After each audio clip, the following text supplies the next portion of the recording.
Les gens font semblant de vouloir mettre Dieu dans leurs affaires. On voit ça dans le mariage, on voit ça dans les relations, on voit ça dans le travail, on voit ça, ils veulent mettre Dieu dans... Mais bizarrement, quand ça commence à gripper, il n'y a plus la couleur de Dieu, mais Dieu est toujours dans la prière.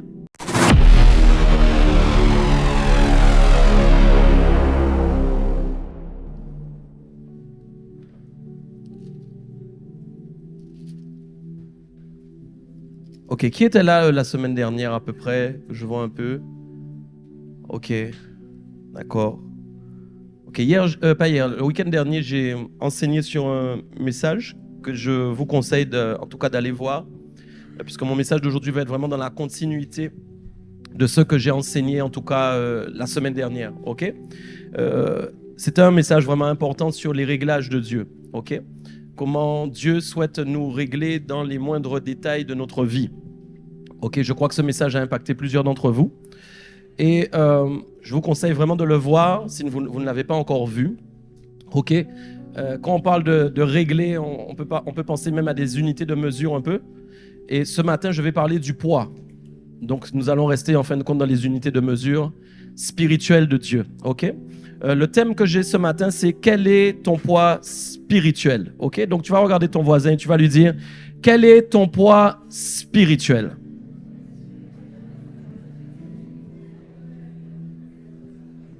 Amen.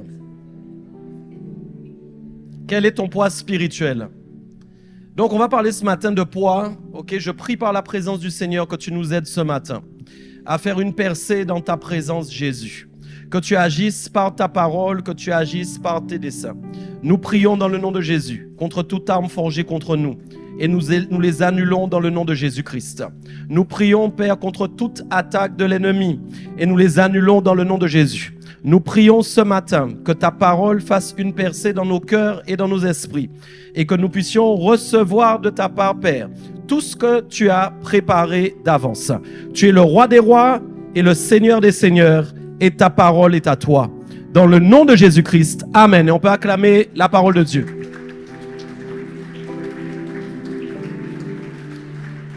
Ok, donc ce matin, je vais parler du poids spirituel, d'accord? Parce qu'en fait, il y a un poids spirituel. Donc, chaque personne ici a l'habitude, en fait, de se peser sur la balance.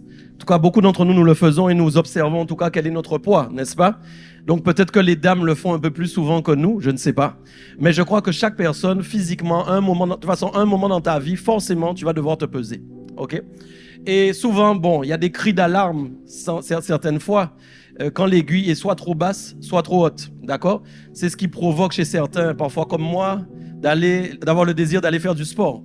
Parce qu'on se dit que là, on a atteint en fait un poids qui n'est pas correct. D'autres vont se dire à l'inverse, je ne pèse pas assez, il faut que je mange plus, il faut que j'ai une autre musculature. Bref, il faut que je fasse augmenter mon poids. On est dans le domaine naturel, on est dans le domaine physique. Et tout ça, c'est très important parce que Dieu a tellement bien fait les choses qu'il a établi aussi en nous un système pour qu'on sache vraiment qu'il y a un poids qui nous correspond. Je pense que vous savez ça. Il y a un poids qui correspond à votre taille. D'accord? Et nous ne faisons pas tous la même taille. Et à cause de notre taille, eh bien, nous avons un poids qui correspond à notre taille. Donc, je ne dis pas ça ce matin pour, en tout cas, mettre quelqu'un mal à l'aise. Voilà, parce que peut-être il se peut qu'il y ait des défaillances chez chacun d'entre nous, pas assez de poids, trop de poids. C'est pas mon message ce matin. Je ne veux pas parler en fin de compte de la dimension physique. Je suis simplement en train d'imager pour vous ce matin une situation, la dépeindre pour que vous puissiez comprendre simplement où je veux aller, tout simplement avec vous ce matin. Donc ça, c'est la dimension physique. Nous ne pouvons pas être en tout cas esclaves de notre situation physique, même s'il est bon de faire des efforts, même s'il est bon de travailler sur soi pour que notre condition physique, évidemment, soit superbe. Mais la chose qui est la plus importante, puisque nous savons que notre corps va revenir à la poussière, tu es poussière et tu redeviendras poussière. Donc forcément, ce n'est pas en tout cas le focus, la chose la plus importante pour le Seigneur. La chose la plus importante pour le Seigneur aujourd'hui, c'est ton poids spirituel. Et nous allons lire donc dans Daniel, comme je l'ai dit, donc au chapitre 5, versets 25 à 28. Nous allons voir ensemble un texte qui est très important et je vais asseoir mon message dessus. Donc Daniel 5, versets 25 à 28, si on peut tous le lire ensemble.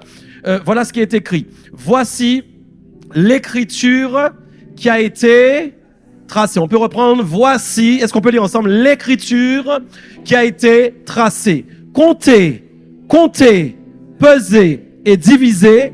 Et voici l'explication de ces mots. Compter, Dieu a compté ton règne et y a mis fin. Peser, tu as été pesé dans la balance et tu as été trouvé léger. Diviser, ton royaume sera divisé et donné aux Mèdes et aux Perses. On peut acclamer la parole de Dieu ce matin. J'aimerais que vous compreniez ce matin à quoi sert le poids spirituel parce qu'il est extrêmement important pour chacun d'entre nous. Dieu est un Dieu de saison. Vous savez ça, que Dieu est un Dieu de saison. Et vous n'êtes pas toujours, en fin de compte, dans la même saison. Quand vous devez entrer dans une certaine saison que Dieu a préparée d'avance pour vous, Dieu va prendre le temps, en fin de compte, de vous peser pour voir si vous avez le poids qui correspond à la saison dans laquelle vous allez entrer. Nous allons imaginer ça de manière très simple. Si je veux être pilote d'avion, mais que je n'ai même pas, en tout cas, pris 2 cours en ligne, 2 cours même avec un pilote, même si demain je monte dans l'avion, je ne pourrai pas diriger cet avion. Est-ce qu'on est d'accord? Parce que mon poids est trop léger. Si je veux être ingénieur, mais que je n'ai jamais fait d'études d'ingénieur, je ne pourrai pas devenir ingénieur. Pourquoi? Parce que mon poids est trop léger. Donc quand je veux atteindre un but, quand je veux atteindre un objectif, quand je veux entrer dans une nouvelle saison de ma vie, on va vérifier mon poids. Et je veux que vous sachiez que le ciel, c'est une nouvelle saison dans laquelle nous allons entrer. Le ciel, c'est la saison de l'éternité. Le ciel, c'est la saison dans laquelle nous allons être tous ensemble tout le temps. Et donc, forcément, les personnes légères ne peuvent pas entrer au ciel. Ce sont les personnes lourdes qui peuvent entrer au ciel. Donc, pour comprendre en fin de compte comment on peut avoir du poids, il faut déjà comprendre une première chose. C'est que Dieu a une balance. Telle que toi, tu sors la balance qui est sous ton meuble et que tu te mets debout pour te peser, pour regarder ton poids, Dieu aussi a une balance spirituelle. Elle ne ressemble pas à la balance physique que vous avez chez vous. Mais c'est une balance où il y a effectivement aussi des poids de mesure. La parole de Dieu enseigne une chose, la balance de Dieu n'est pas fausse. La balance de Dieu est juste. Si nous devons donner une définition et une description de la balance de Dieu, c'est la justice et la justesse. Et quand nous regardons en hébreu, quand Dieu parle de la balance fausse et de la balance juste, quand il parle de la balance juste, il dit quoi? Il dit en fait que le mot juste en hébreu, c'est en fait quand tu es complet, mais le mot le plus fort, c'est quand tu es parfait. Ça veut dire quoi? Le poids que Dieu veut te donner, c'est le poids de la perfection. Quand tu n'es pas parfait, tu es léger. Mais quand tu es parfait, comme Dieu est parfait, tu es lourd. Ça veut dire que je peux peser sur terre le poids que Dieu pèse dans le ciel quand je commence à être connecté, quand mon poids à moi commence à être connecté avec le poids de Dieu. Quand mon poids à moi sur la terre, spirituellement parlant, commence à être connecté avec le poids de Dieu. Ça veut dire qu'il y a une connexion entre le fonctionnement de Dieu et mon fonctionnement. Ça veut dire qu'il y a une connexion entre ma façon de penser et la façon de Dieu. Maintenant, il y a une connexion. Donc, le poids de Dieu peut être mon poids. Je peux peser comme Dieu pèse quand on me voit, quand on m'entend, quand on m'aperçoit, quand je suis quelque part, on peut sentir le poids de la présence de Dieu. Ouais. Et on doit sentir le poids de la présence de Dieu en toi. On doit sentir que Dieu habite en toi. On doit sentir que quand tu es quelque part, il y a quelqu'un qui habite en toi qui est plus fort que tout ce qu'il y a autour de toi. Et ça, c'est le poids de la perfection. Il y a une chose ici dans ce texte qui est très important, c'est qu'il y a 3 phases. On parlait en fin de compte d'un roi qui s'appelle Belshazzar, d'accord? Et ce roi a fait une chose en fin de compte qui est importante. Quand Dieu finalement a décidé de le peser, c'est parce que Dieu voulait le faire entrer dans une nouvelle saison. Je vais vous dire quelque chose. Il y a des sujets pour lesquels nous prions. Nous voulons obtenir certaines choses. Nous voulons entrer dans une nouvelle saison. Nous voulons récupérer quelque chose, mais nous n'avons pas le poids qui correspond à cette chose. Nous n'avons pas récupéré tout ce que nous devons avoir pour pouvoir gérer cette chose. Comment nous allons faire? Ce roi-là n'était pas appelé à mourir, mais il a fait une chose qu'il n'aurait pas dû faire. Au lieu de s'appuyer sur Dieu, il s'est appuyé sur son royaume. Je veux t'expliquer quelque chose aujourd'hui. Parfois, on s'appuie même sur ce qu'on n'a pas. Il y a des gens, ils s'appuient parce qu'ils ont beaucoup de choses. Ils ont un royaume, ils ont des richesses, ils ont beaucoup de choses. Ils s'appuient sur les choses. Mais parfois, tu peux t'appuyer sur ce que tu n'as pas.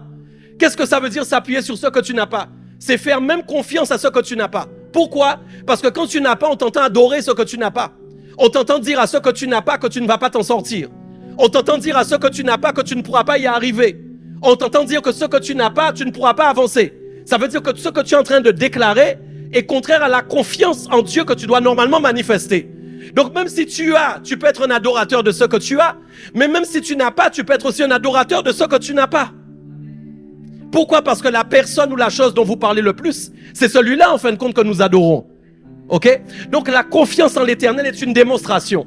Nous devons démontrer que nous avons confiance en l'Éternel. Voilà pourquoi des fois Dieu ne donnera pas certaines choses à des gens parce qu'il sait que s'ils commencent à leur donner, ils vont perdre leur confiance en Dieu.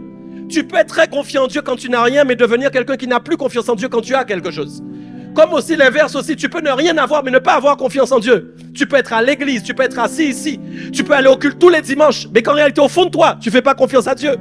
Tu entends les paroles, tu entends les messages, mais tu n'arrives pas au fond de toi à croire que c'est possible en fin de compte. Pourtant, un moment, Dieu va te peser. Il ne peut pas y avoir de perfection atteinte quand on ne fait pas confiance à Dieu. Ton niveau de perfection ne peut pas augmenter quand tu ne fais pas confiance à Dieu. L'incrédulité ne te perfectionnera jamais. L'incrédulité va te dégrader. L'incrédulité va changer ton perfectionnement. L'incrédulité va transformer ton perfectionnement, en fin de compte, en médiocrité. Tu peux être appelé à être parfait, mais que pourtant ton système de pensée est médiocre.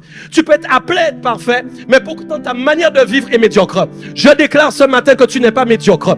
Je déclare ce matin que la médiocrité n'est pas ton partage. Je déclare ce matin que tu n'auras pas une vie médiocre, mais que tu vas rechercher la perfection. Pourquoi beaucoup de gens ont du mal à avancer dans la perfection? Parce que la perfection fait mal. Ça revient à ce que je disais dimanche dernier. La perfection amène automatiquement des réglages dans votre vie. Et les réglages qui sont amenés dans votre vie par rapport au désir d'être parfait sont des réglages difficiles. Les amis, vous avez déjà ouvert le réacteur d'un avion? Est-ce que vous avez déjà vu l'intérieur d'un réacteur d'un avion? Chaque fois que je vois ça, je me demande comment l'homme peut créer ça. Des câbles partout, des petits réseaux partout. Non, je ne sais pas dire amen, tu n'es pas sérieux. Mes amis, des trucs partout. Je me dis, mais quand le gars va là-dedans, comment il fait pour que ça vole? Comment il fait? Comment c'est possible? Il y a des câbles partout. Il y a un endroit même, des boîtiers électriques. Je ne sais pas si vous avez déjà vu ça. Des câbles. Je me dis, mais comment un homme de nature humaine peut savoir à quoi ce câble-là correspond? On l'appelle, on lui dit, il y a une panne sur un câble. Il doit chercher tous les câbles. Et toi, tu lui fais confiance. Tu montes dans l'avion sans problème. Hein? Tu n'as pas confiance en Dieu, mais tu as confiance dans le pilote. C'est bizarre ça. Tu n'as pas confiance en Dieu. Tu ne mets pas ta confiance en Dieu pour tes problèmes, mais tu as confiance dans le pilote d'avion. Ça, c'est quand même bizarre. Le pilote n'est pas chrétien. Ça se trouve, c'est un gars qui est un sataniste. Peut-être le pilote est sataniste, tu ne sais même pas. Peut-être le pilote est dans une secte, mais tu montes et tu montes sans problème. Et tu remontes sans problème. Mais comme maintenant il s'agit de tes problèmes, tu n'arrives pas à avoir confiance en Dieu. Parce qu'il n'est pas là, parce qu'il n'est pas palpable, parce que tu ne le sens pas, parce que tu ne le vois pas. Alors qu'en réalité, il est tout le temps présent. Alors qu'en réalité, quand tu dors, il est là. Quand tu ronfles, il est là. Quand tu es réveillé, il est là. Quand tu chantes, il est là. Quand tu te douches, il est là. Quel que soit le moment où il est là. Dis avec moi, il est là, il est là, il est là. Il est là, il est là. Tu vois, même dans l'atmosphère bizarre qui est là ce matin, là. Hein? Même dans l'atmosphère bizarre qui est là. Toi, tu es bizarre, moi, je ne suis pas bizarre. Je vais marcher dans ton atmosphère avec mon autorité. J'ai aucun problème avec ça. Même dans l'atmosphère bizarre, dis avec moi, il est là. Il est là. Il est là. Même quand on veut me faire croire qu'il n'est pas là, il est là. Même dans mes difficultés, il est là. Même dans mes problèmes, il est là. Même dans la maladie, il est là. Même dans mes problèmes financiers, il est là. Même dans mes problèmes de couple, il est là. Oh, tu n'es pas là, acclame-le ce matin.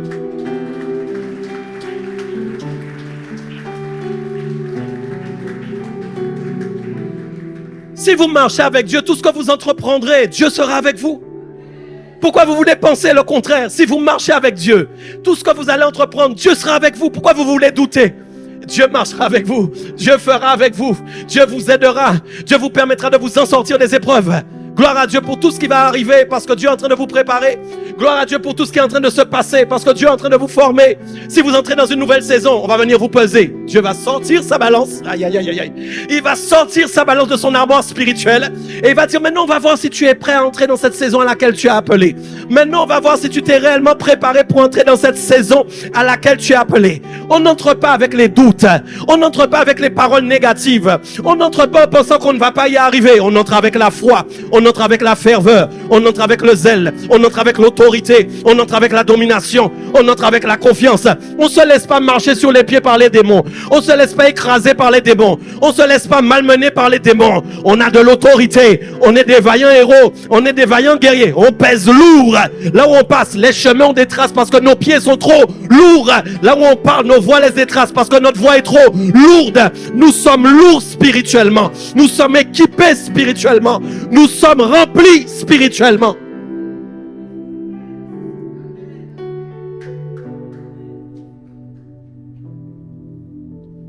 Cet homme-là avait un problème.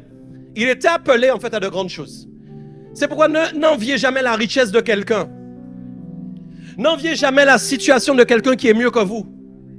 Parce qu'en fait, vous voyez des gens avec plus de choses que vous, mais vous ne savez pas comment ces gens font confiance à Dieu. Il y a une chose en fait qui m'a marqué dans ce que Dieu m'a montré. Il m'a dit d'abord, il y a un temps où Dieu nous pèse pour entrer dans une autre saison. La décision de Dieu est la conséquence de notre poids. La décision de Dieu est la conséquence de notre poids. La décision de Dieu est la conséquence de notre poids. Ça veut dire quoi? Toute décision que Dieu va prendre aussi va être influencée aussi par notre état. Et j'aime ce Dieu-là qui n'enverra pas un aveugle chercher un aveugle. J'aime ce Dieu-là qui n'enverra pas quelqu'un qui ne sait pas nager sauter dans l'eau. Parce que Dieu ne veut pas ta mort en réalité. Ok? Lui, il est mort parce qu'en fait, il a été têtu. Il a été têtu. J'aimerais aussi briser quelque chose ce matin. C'est quand tu es têtu. Il y a des gens têtus. Ils sont entêtés. C'est-à-dire, Dieu a déjà donné un signe à droite. Dieu a déjà donné un signe à gauche. Dieu a déjà donné un signe au milieu. Dieu a déjà donné un signe derrière. Il y a des signes partout. Les feux sont rouges, mais tu les vois verts. Je ne comprends pas. Les feux sont rouges, mais tu les vois un peu orange clignotant. C'est-à-dire, tu passes à l'orange. Tu sais, juste avant que le rouge passe. Quelqu'un m'entend ou pas? Quelqu'un me comprend ou pas? Tu es appelé à passer au vert, ni à l'orange, ni au rouge. Tu passes pas au rouge, tu passes pas à l'orange, tu passes au vert. Tu passes quand c'est vert. Tu passes parce que Dieu t'a préparé. Tu passes parce que Dieu t'a équipé. Et surtout, tu es capable de sentir que la fin, en fin de compte, de la transformation et du travail que Dieu a commencé pour cette saison. Parce que vous savez que le travail ne va jamais s'arrêter. Vous savez que notre travail finit, notre travail qui a commencé. Aïe, aïe, aïe, aïe, aïe. Tu comprends ce que je veux dire ou pas? Mais tu sais que la saison là qui est là dans laquelle tu dois entrer, Dieu a closed. Il a fermé le travail. Il a terminé le travail. Le travail est terminé. Qu'est-ce qu'il fait? Tu es prêt à entrer pour entrer maintenant dans la prochaine saison qui va ouvrir devant toi. Est-ce que quelqu'un me comprend? Belchassar a eu un problème. C'est qu'en fin de compte, il avait l'occasion en fait de se donner à Dieu. Il avait l'occasion de savoir qu'il pouvait servir Dieu. Dieu lui a donné le temps. Et vous savez quelque chose? Dieu nous donne le temps. Dieu nous donne toujours le temps. Comme nous n'avons pas de temps, c'est faux. Dieu nous donne le temps d'être perfectionné. Pourquoi? Parce que c'est un concepteur, c'est un créateur. Un créateur, comme Dieu est un architecte divin. Ça veut dire quoi? Il sait calculer les dépenses par avance. Il sait calculer les problèmes qu'il va rencontrer par avance. C'est quelqu'un qui est un concepteur parfait. Ça veut dire que quand il te met sur la planche pour commencer à te construire, à te bâtir, quand il te met sur la table pour commencer à te construire, à te bâtir, il sait d'avance comment il va faire avec toi. C'est un concepteur. Donc il sait aussi le temps qu'il faut pour que tu arrives au niveau où tu dois arriver.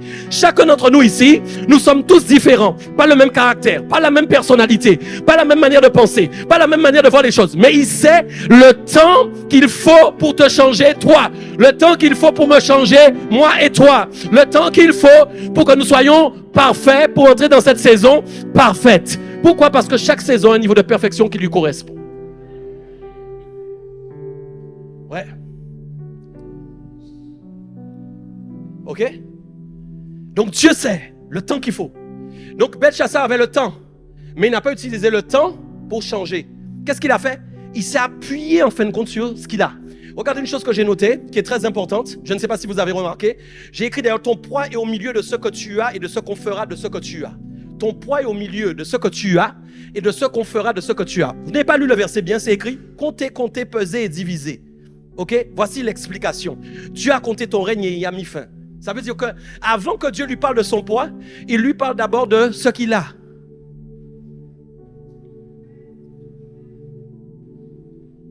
Le problème, ce n'est pas ce que nous avons ni ce que nous n'avons pas. Le problème, c'est ce que nous faisons de ce que nous avons ou de ce que nous n'avons pas. Mes amis, Dieu est un Dieu jaloux. Tu sais, souvent les gens vont dire, mais c'est quand on a que c'est dangereux. Mais quand tu n'as pas, ça peut être dangereux aussi. Je vous assure que c'est la vérité. C'est pas seulement quand on a que c'est dangereux. Il y a des gens qui n'ont rien mais ils n'ont pas confiance en Dieu. C'est pas parce qu'ils n'ont pas qu'ils ont confiance en Dieu. C'est pas en fait qu'on te calcule comme ça que tu fais. Dès que tu n'as pas, tu as confiance en Dieu. C'est faux. Ça dépend. C'est soit tu as confiance, soit tu n'as pas confiance. C'est soit en fait tu t'appuies sur l'Éternel, soit tu t'appuies pas sur l'Éternel.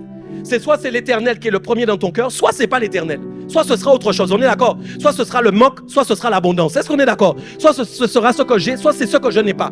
Lui, c'était le contraire. Il avait. Et qu'est-ce qu'il a fait? Il a été vaincu par ce qu'il avait. C'est-à-dire qu'au lieu de mettre sa confiance en Dieu, il s'est appuyé sur son royaume. Il s'est appuyé sur ses richesses. Et je vous regardais bien à la fin, il dit quoi? Entre les deux, il dit, qu'est-ce qu'il dit? Divisé, ton royaume sera divisé. Mes amis, ça veut dire quoi? Ça veut dire en fait que ce qu'il avait, il ne pourra même plus en jouir parce que c'est quelqu'un d'autre qui va en jouir. Ne pleure pas sur ce que tu n'as pas encore parce que ce que tu n'as pas encore n'est pas à toi parce que ce sera à quelqu'un d'autre. Tu n'as pas entendu ou pas? Donc quand tu obtiens quelque chose, ne l'obtiens pas comme si c'est toi qui l'as obtenu. Ne l'obtiens pas comme si c'est toi qui l'as. C'est pourquoi quand vous faites des choses, que vous obtenez des choses de la part de Dieu, ne mettez pas vos efforts avant la grâce. Aïe, aïe, aïe, aïe. Ne félicitez pas vos efforts avant la grâce. Mes amis, félicitez la grâce avant les efforts. Pourquoi? Parce que l'effort que tu as pu faire, tu l'as fait par grâce. La force que tu l'as par grâce. La puissance que tu l'as par grâce. Tout est grâce. Tout est grâce. Il n'y a rien que tu as fait par toi-même. L'effort, les solutions que tu as trouvées viennent de la grâce, viennent de la faveur. Les choses que tu as faites viennent de la grâce, viennent de la faveur. Oh oui. Ça vient de la faveur, ça vient de la grâce, ça vient pas de toi. C'est pourquoi ne te félicite pas trop de ce que tu es capable de faire. Ne te félicite pas trop d'être arrivé à un super niveau. Sois humble. Ok, ça va? Au milieu de ça, il y a le poids de Belshazzar, le poids. On lui a dit, tu as été pesé dans la balance et tu as été trouvé léger. Ça veut dire que Dieu s'attendait normalement à trouver un autre poids. J'ai une question, s'il pesait lourd, est-ce qu'il y aurait eu la même décision de Dieu? Non. Et non. Voilà, c'est ce qui prouve en fin de compte que la décision de Dieu peut être influencée par votre poids en fonction de la saison dans laquelle vous devez entrer. Vous imaginez qu'en fin de compte, vous êtes appelé à entrer dans plusieurs saisons de votre vie. Des saisons puissantes dans lesquelles Dieu vous a appelé. Vous imaginez, vous savez même pas, vous êtes assis là, mais en réalité, vous savez même pas dans quoi Dieu vous appelle. Vous ne savez même pas réellement. Dieu a préparé des saisons extraordinaires qui vont vous, mes amis, qui vont vous choquer, qui vont vous impressionner, vous étonner. Vous devez vous préparer. Ne laissez pas un homme ternir cette saison. Ne laissez pas une femme ternir cette saison. Ne laissez pas une relation ternir cette saison. Ne laissez pas une décision au travail ternir. Je parle à quelqu'un ce matin, ternir cette saison. On voit les gens qui commencent à être lourds, puis ils s'affaiblissent, ils deviennent légers et vides. Les gens arrivent et disent, je suis vide. Mais tu es vide, pourquoi? Pourquoi tu es vide? Est-ce que tu as fait de l'Éternel tes délices? Est-ce que tu as fait de l'Éternel tes délices? Est-ce que tu as fait de l'Éternel tes délices? On vient à l'église, on prie, on lève la main, on adore, on loue Dieu, mais on ne fait pas de l'Éternel nos délices. Les délices, c'est dans le cœur que c'est caché. C'est pas la louange que tu fais qui prouve que Dieu est un délice. C'est pas la prière que tu fais ici en public qui prouve que Dieu est un délice. Le délice, c'est dans le cœur. Quand dans ton cœur, tu te délectes de Dieu. Tes pensées sont constamment envers Dieu. Tu parles avec Dieu constamment. Même quand tu as fait des erreurs, même quand tu es en difficulté. Mais Dieu reste ton Dieu. C'est ton délice. C'est ton gâteau suprême. C'est ta chantilly suprême. C'est ton précieux. C'est ton joyau. C'est ton diamant. C'est ton émeraude. C'est ton rubis. C'est lui que tu as dans ton cœur. Il n'est pas après ta femme. Il n'est pas après tes enfants. Il n'est pas après ton mari. Il n'est pas après tes amis. Il n'est pas après ton travail. Il n'est pas après tes difficultés. Il a la première place dans ton cœur. Il a toute la place. La place lui est réservée. Il est sur son trône de gloire. C'est lui qui réside tout le temps. On est léger. Louange légère. Prière légère. Intercession légère. Je ne parle pas de légère dans la quantité. C'est là où vous devez comprendre chaque mot. Lourd dans la qualité, le cœur. Lourd dans l'authenticité, lourd dans la véracité. Tu n'as pas compris ce que je dis. Je ne parle pas de ta quantité de prière. Quand tu ouvres la bouche, Dieu sait que c'est un vrai qui prie. Quand tu adores, Dieu sait que c'est un vrai qui adore. Mon Dieu, Dieu sait que c'est un vrai qui est en train d'adorer. Dieu sait pourquoi que c'est lourd. C'est pas parce que tu as prié 1 heure, mais quand tu as prié 5 minutes, la lourdeur de ton authenticité crée un écho dans le ciel qui fait que Dieu est obligatoirement obligé de répondre à ta prière. Parce que tu es connecté à Dieu. Tu es un véritable. Tu es un vrai, tu es un authentique, tu es pas faux. La Bible dit Dieu a en horreur les balances fausses. Je vais aller avec toi ce matin parce que nous sommes trop faux, nous sommes trop faux.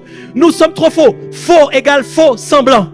Faux égale fausse manière. Faux égale faux, faux, faux. Je fais semblant d'être bien. Je fais semblant de savoir telle chose. Je fais semblant si que Dieu est à la première place. Mon Dieu est mon roi. Mon Dieu est mon Seigneur. Mais à l'intérieur, c'est faux. C'est faux. On voit que tu veux réussir pour toi-même. On veut que tu veux faire pour toi-même. On veut que tu veux réussir là où tu as décidé de réussir. Plus dangereux encore quand tu pries Dieu de ton Dieu là. Le Dieu que tu pries là. Ton propre Dieu que tu pries.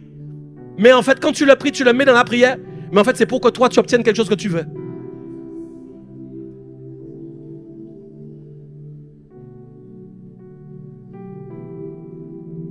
Ça, c'est problématique. Jésus revient. Hein? Faut qu'on soit vrai.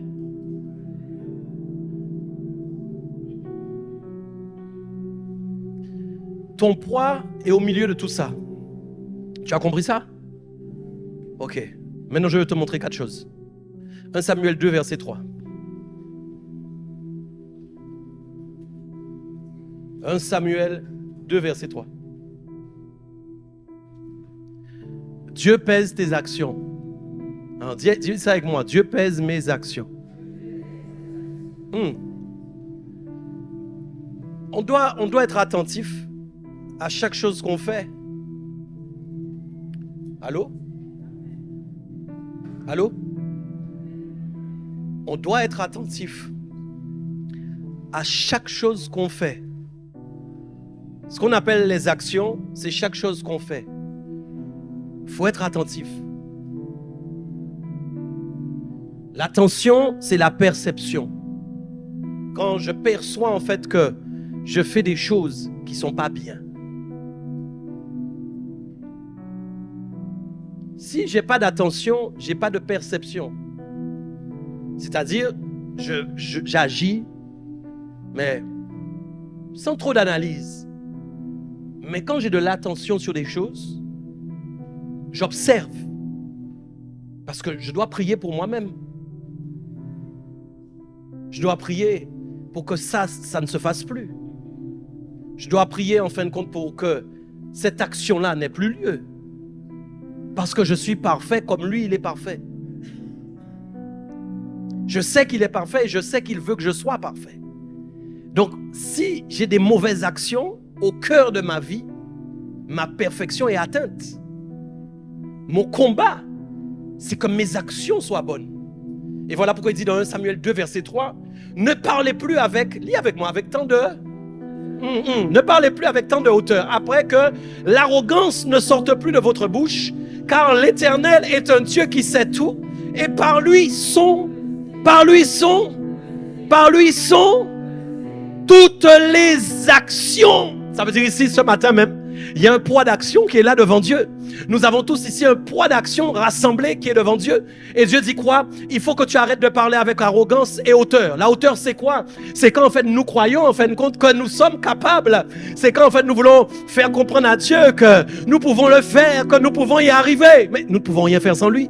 La vraie phrase que tu dois dire, c'est je ne peux rien faire sans toi. La vraie phrase, même quand tu te lèves du lit, que tu as respiré, c'est grâce à lui que tu respires. Même quand tu as fait la nuit entière, c'est grâce à lui que tu... Amen.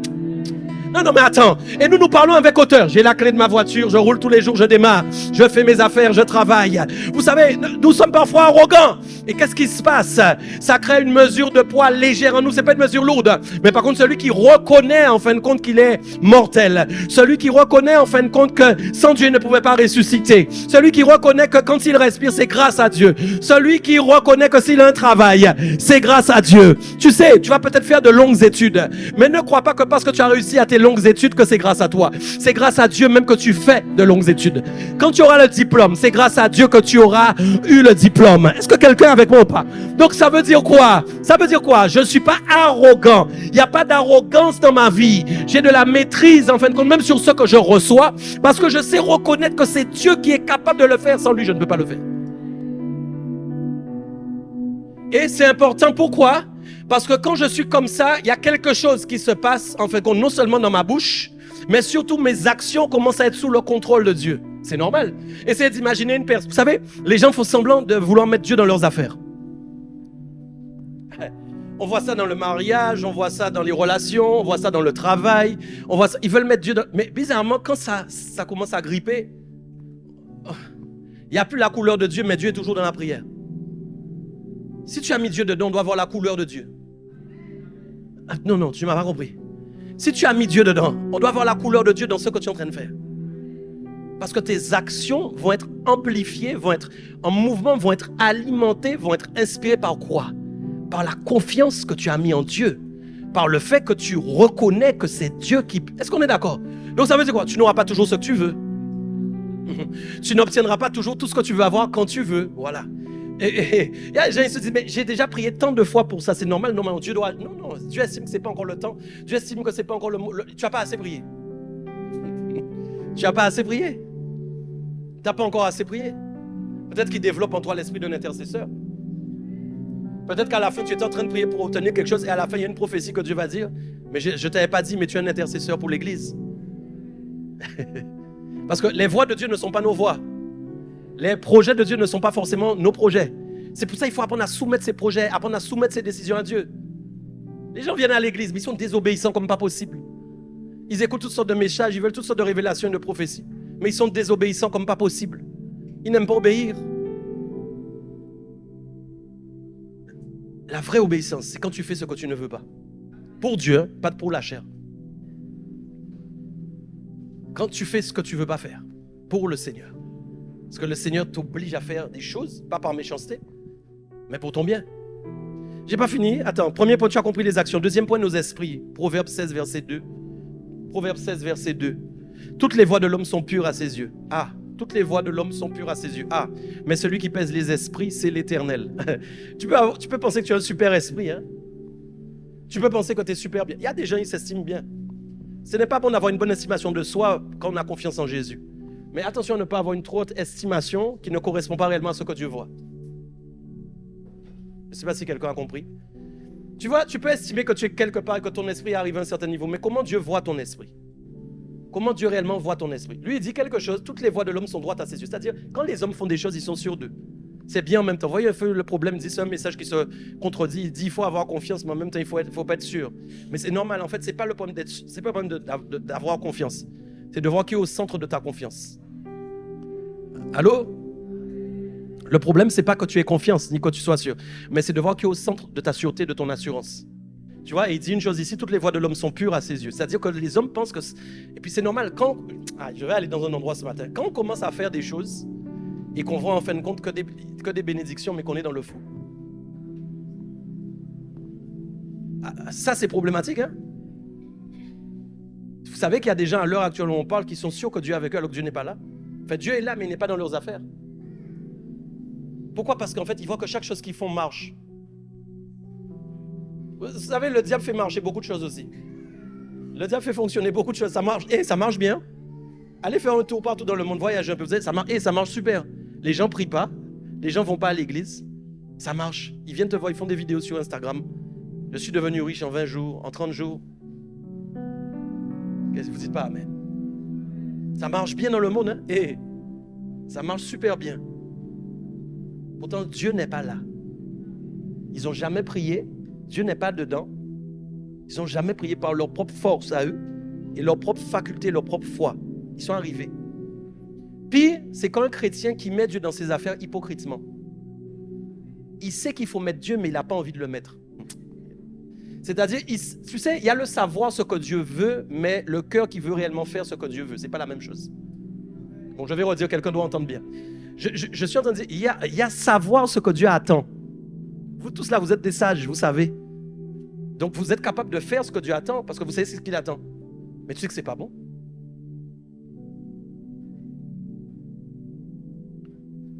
Mais c'est pas bon. Parce qu'en fait, tu fais quelque chose en réalité que tu n'as pas envie de faire. Tu le fais juste parce que tu sais que Dieu veut que ce soit ça. Il manque quelque chose dedans. La décision d'un cœur vrai qui aime Dieu et qui aime faire ce que Dieu veut. Et ça, c'est pas du tout la même chose. C'est pas du tout la même chose. Parce que vous savez, il y a différents efforts et tous les efforts n'ont pas la même empreinte. Et donc, s'ils n'ont pas la même empreinte aussi, tous les efforts n'ont pas la même odeur. Vous savez que la sueur, ça sent. Il y a certains, leur sueur est plus forte que d'autres. Là encore, c'est pas méchant, t'inquiète pas. Il y a toutes sortes de déodorants qui existent. Ce n'est pas le problème. Mais nous avons sueur forte, sueur moins forte, sueur... Non, mais c'est vrai, non? C'est pas un problème. Tu n'as pas un problème parce que tu as une sueur plus forte que d'autres. Il y a tout ce qu'il faut sur le terre pour ça. C'est pas ça le problème. Mais chaque sueur a une odeur. Et forcément, si le gars qui fait de la mécanique est dehors sous le soleil, mais que l'autre est dans son bureau assis, lequel sentira plus? Réponds-moi s'il te plaît. Celui qui est sous le soleil, non? C'est pas vrai? Donc ça veut dire que l'effort a une odeur. Dis avec moi, l'effort a une odeur. Ouais, l'effort a une odeur. Est-ce que tu comprends ce que je veux te dire? Donc quand tu fais un effort sans le cœur, ça a une odeur, mais ce n'est pas l'odeur qui plaît à Dieu. Mais quand tu fais l'effort avec le cœur, aïe, aïe, aïe, la sueur spirituelle n'a pas la même odeur. Celle-là, c'est celle qui monte dans les narines de Dieu et qui fait qu'il va agir tout le temps pour toi. Pourquoi? Parce que, j'ai parlé d'authenticité, de vérité, ton cœur est à 100% dans ce que tu es en train de faire. Tu le fais par amour. C'est pourquoi j'ai parlé des délices. Est-ce qu'on est d'accord? Donc c'est pourquoi il dit, attention, toutes les voies de l'homme sont pures à ses yeux. Il croit que ce qu'il fait est bien. Vous imaginez? Parce que pourquoi on croit que ce qu'on fait est bien? Parce qu'on a décidé de ce qui valide les choses. Vous savez, je peux aller ou pas? Est-ce que quelqu'un me comprend ce matin? Est-ce que ça va jusqu'à maintenant? Vous savez que vous pouvez valider vous-même des choses avec votre propre intelligence. Même parfois, vous avez validé Dieu lui-même avant qu'il soit lui-même validé. Dieu ne sait même pas, vous l'avez validé. À votre manière. Mais Dieu dit, mais c'est pas comme ça que je fais les choses. C'est-à-dire que vous voyez dans les faits que de toute façon, c'est bon Dieu avec vous. Ça ne veut rien dire. Il se peut que tout soit... Tu sais que tout peut marcher, que Dieu t'arrête. Dieu, tu peux voir que tout marche. Nous, on s'attend toujours, Dieu nous arrête quand ça ne marche pas. C'est faux. Tout marche, tout fonctionne. Et Dieu, non, c'est arrête, c'est pas ce que je veux. Pourtant, et là, c'est là où on va voir. C'est là où on va voir. Est-ce que tu vas compter sur ton royaume? Sur ton règne que tu as bâti? Parfois, on a bâti notre règne sur des petites choses. Parfois, on a un règne qui est là autour de nous. Le règne de nos pensées, le règne de nos convictions. Le règne, en fin de compte, de notre manière de voir Dieu. Notre règne, en fin de compte, de penser envers les gens. Le règne, en fin de compte, de penser comment sont les gens. Le règne, en fin de compte, d'avoir de l'argent. On a un règne à côté de nous parfois. C'est pas un règne perceptible à l'œil humain. C'est pas un règne. Il y a des gens qui dorment. Faut pas dormir. C'est pas normal. C'est des esprits qui font ça. On a un règne. Faut couper ça au nom de Jésus. On a un règne qui est là. Un règne qui est là à côté de nous. Ok? Mais quand Dieu maintenant vient nous voir pour dire, mais tu m'avais demandé d'entrer dans cette saison il y a très longtemps. Mais je vois que jusqu'à maintenant tu comptes toujours sur ça au lieu de compter sur moi. Désolé, la saison était là, la porte est ouverte, mais tu ne peux pas entrer. Mais tu ne peux pas entrer. C'est comme eux quand ils voulaient aller à Canaan. La porte de Canaan était déjà ouverte. Et ils pouvaient entrer en Canaan rapidement là, 40 minutes. Tu n'es pas là avec moi. 40 heures, fou mon rentre. 40 ans, 40 heures. 40 jours à tourner dans le désert. Des familles perdent des enfants, les enfants meurent dans le désert. Des gens désobéissent, les gens meurent dans le désert. Tu es là avec moi, ils perdent des gens, tu comprends? Et puis 40 ans après, ils entrent en fin. Pourquoi c'est 40 ans après? Parce qu'ils ont enfin appris en 40 ans à compter sur Dieu. Je prie ce matin au nom de Jésus, qu'il ne te faille pas 40 ans pour compter sur Dieu. Qu'il ne te faille pas, je refuse, qu'il te faille 40 ans pour comprendre qui est Dieu. Je prie ce matin qu'il te faille 40 minutes pour comprendre qui est ton Dieu. Qu'en 40 minutes, tu reçoives la révélation de Dieu. Qu'en 40 minutes, tu saches qui est Dieu. Qu'en 40 minutes, tu saches quelle décision prendre. Je refuse le doute. Je refuse l'incrédulité. Je parle dans la prophétie ce matin. Je refuse toute incrédulité au nom puissant de Jésus. Tout esprit de doute, tout esprit de confusion. Je vois que plusieurs d'entre vous, il y a des esprits de confusion. Mais Dieu m'a mandaté pour ça. Je les chasse au nom puissant de Jésus. Toute forme de confusion s'en va au nom de Jésus-Christ. J'appelle la clarté divine, la clarté spirituelle. Je refuse que tu n'aies pas la connaissance de Dieu. Il y a des hauteurs peut-être qui s'élèvent, des murs qui sont érigés, des grillages qui ont été montés pour t'empêcher de reconnaître ton Dieu. Mais au nom de Jésus, je découpe les grillages, je brise les murs, je brise les murs, je brise les murs au nom puissant de Jésus-Christ. Et je déclare que tu vois clairement, que tu as de l'assurance, que tu reçois de Dieu, que tu reçois des révélations, que tu reçois des visions, que tu reçois des songes, que tu reçois des visions, que tu reçois des songes. Tu as des signes, tu as conscience des signes, tu as conscience de la parole de Dieu qui est dans ta vie. Tu entends la voix de Dieu, tu entends la voix de Dieu, tu perçois l'orientation, tu perçois les directions au nom de Jésus-Christ.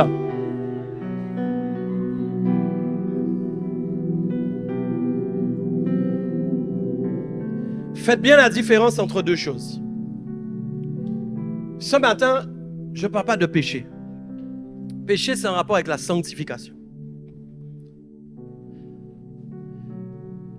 savez pourquoi? Je ne sais même pas si je peux vous dire ça. Seigneur. Des gens sont entrés dans leur bénédiction avec des péchés. Hein? Mais, les amis, le péché n'est pas un problème pour Dieu. Dieu a dit, vous êtes saints. Laisse. Bon. Je veux que tu comprennes quelque chose. Le péché, c'est en relation avec la sanctification. D'accord? Mais la perfection, ça n'a rien à voir. Hein? La perfection, ce n'est pas en relation avec la sanctification. Je vais le redire, vous devez comprendre ce matin. Le péché est en rapport avec la sainteté. Quand je pêche, je me salis. Peut-être mon vêtement est blanc, mais quand je pêche, mon vêtement devient sale. Est-ce que vous êtes d'accord avec ça? Vous comprenez ce que je dis ou pas? Mais quand on parle de la perfection, c'est autre chose. La perfection, on parle de tes actions. La perfection, on parle de ton cœur. Pourquoi? Il y a des gens qui ne pêchent pas. Laisse. Il y a des gens, ils ne pêchent pas, ils ne sont pas en train de faire des choses bizarres. Et même, ils sont contents de leur vie de sainteté. Et gloire à Dieu, il faut être saint. On le dit tout le temps, vous devez être saint, vous ne devez pas pécher. Amen. Mais par contre, ça ne veut pas dire qu'ils disent oui à Dieu. Quelqu'un peut savoir comment ne pas pécher, mais ne pas savoir comment obéir à la voix de Dieu. Je te répète, quelqu'un peut savoir comment ne pas pécher. Tout ce qu'il faut faire pour ne pas pécher, mais ne pas savoir comment obéir à la voix de Dieu. Mais écoutez les amis, c'est la vérité. Donc sanctification et perfection, nous devons avoir les deux au nom de Jésus. Vous devez avoir les deux. Quand on prêche la sainteté, gloire à Dieu, vous devez avoir les deux au nom de Jésus. Mais pourquoi je le précise? Parce que ce n'est pas la sanctification dont je parle ce matin. Je parle de la perfection. La perfection. Ok? Pour être parfait comme Dieu est parfait. Donc vos actions, vous avez compris, ça va? Deuxièmement, vous avez compris, il y a une autre chose, il pèse vos esprits. Ça veut dire qu'il va vérifier en fin de compte comment sont vos esprits. Troisièmement, vos cœurs. Proverbe 21, 2. C'est quasiment la même chose, mais dit autrement. Toutes les voies de l'homme sont droites à ses yeux. Tout à l'heure, c'était pur. Vous avez entendu? Donc, quand on parle d'esprit, on parle de pureté. Quand on parle de cœur, on parle de droiture. Ça va? La droiture du cœur. C'est quoi la droiture du cœur? C'est en fin de compte le chemin droit. C'est-à-dire, tu ne prends pas des chemins tortueux pour arriver à tes fins. Je peux dire quelque chose à quelqu'un? Ça, c'est l'exemple type de quand Dieu dit quelque chose, mais que les gens s'attachent à ce que Dieu a dit, mais ils ne s'attachent pas en fin de compte au plan. Allô? Allô? Il est fort important de s'attacher à ce que Dieu t'a dit, mais encore plus important de s'attacher au plan que Dieu va te donner. Parce que beaucoup de gens sont attachés à ce que Dieu dit, mais ils ne cherchent pas le plan. Dieu est un trésor qu'on cherche. Donc il te faut le plan pour trouver un trésor. Vous connaissez l'histoire des pirates? C'était la guerre des plans. Est-ce qu'on est d'accord? Pour aller savoir où était caché le trésor. Est-ce qu'on est bien d'accord? Mais alors comment tu arrives au trésor si tu n'as pas le plan? Si Dieu te dit tu auras ça, comment tu arrives à ça? Et souvent les gens sont tellement omnibulés par ce que Dieu a dit qu'ils sortent leur propre plan. Dieu a parlé, le tiroir est ouvert. Voici comment je vais faire. J'ai appris avec le temps que quand Dieu prophétise sur toi, tu ne dois jamais chercher à faire par toi-même pour atteindre la prophétie. Mes amis, pourquoi? Parce que le problème, c'est que vous ne savez pas réellement comment vous devez être formé pour entrer dans cette bénédiction. S'il vous plaît, vous ne savez pas finalement, parfois même, là où nous sommes orgueilleux, c'est quand nous croyons que nous sommes prêts. Il y a un truc que j'ai horreur, c'est les gens qui arrivent dans une église et qui me disent « Moi, je ne suis pas venu pour essuyer les chaises. » J'ai eu plusieurs comme ça, ils arrivent, première fois dans l'église, « Moi, je ne suis pas venu essuyer les chaises. » Mais tu vas essuyer des chaises. Mais tu vas essuyer des chaises. Je ne te connais pas, je ne sais pas d'où tu sors, je ne connais pas ta doctrine, je ne connais pas ton passé, je ne connais pas ton expérience. Tu me fais comprendre que ton feu est tellement fort, il peut brûler toute salle là. Fais-la, il faut que tout le monde ici. Mais ok, essuyer les chaises. Ok, essuyer les chaises. Pourquoi? Parce que c'est mon temps que je vais observer pour voir qui tu es, pour voir comment tu vis, pour voir comment tu es, pour voir qui tu es réellement, pour t'observer. Il y a des gens qui pensent qu'à force de parole, ils convaincront les pasteurs et Dieu. À force de parole, ils convaincront les gens C'est pas ça, c'est pas ça. Donc tu vois que quand tu dois entrer dans une destination, c'est comme on prenait l'avion tout à l'heure. Vous imaginez le pilote sans plan. Pourtant, il a le brevet de pilote, il a tout, il a les heures de pilote, il est dans l'avion. Non, tout est OK. Vous savez que vous lui enlevez le plan. Si dans l'avion là, il ne peut plus voir en fin de compte où va l'avion, il a beau être bon, c'est compliqué. Dis avec moi le plan.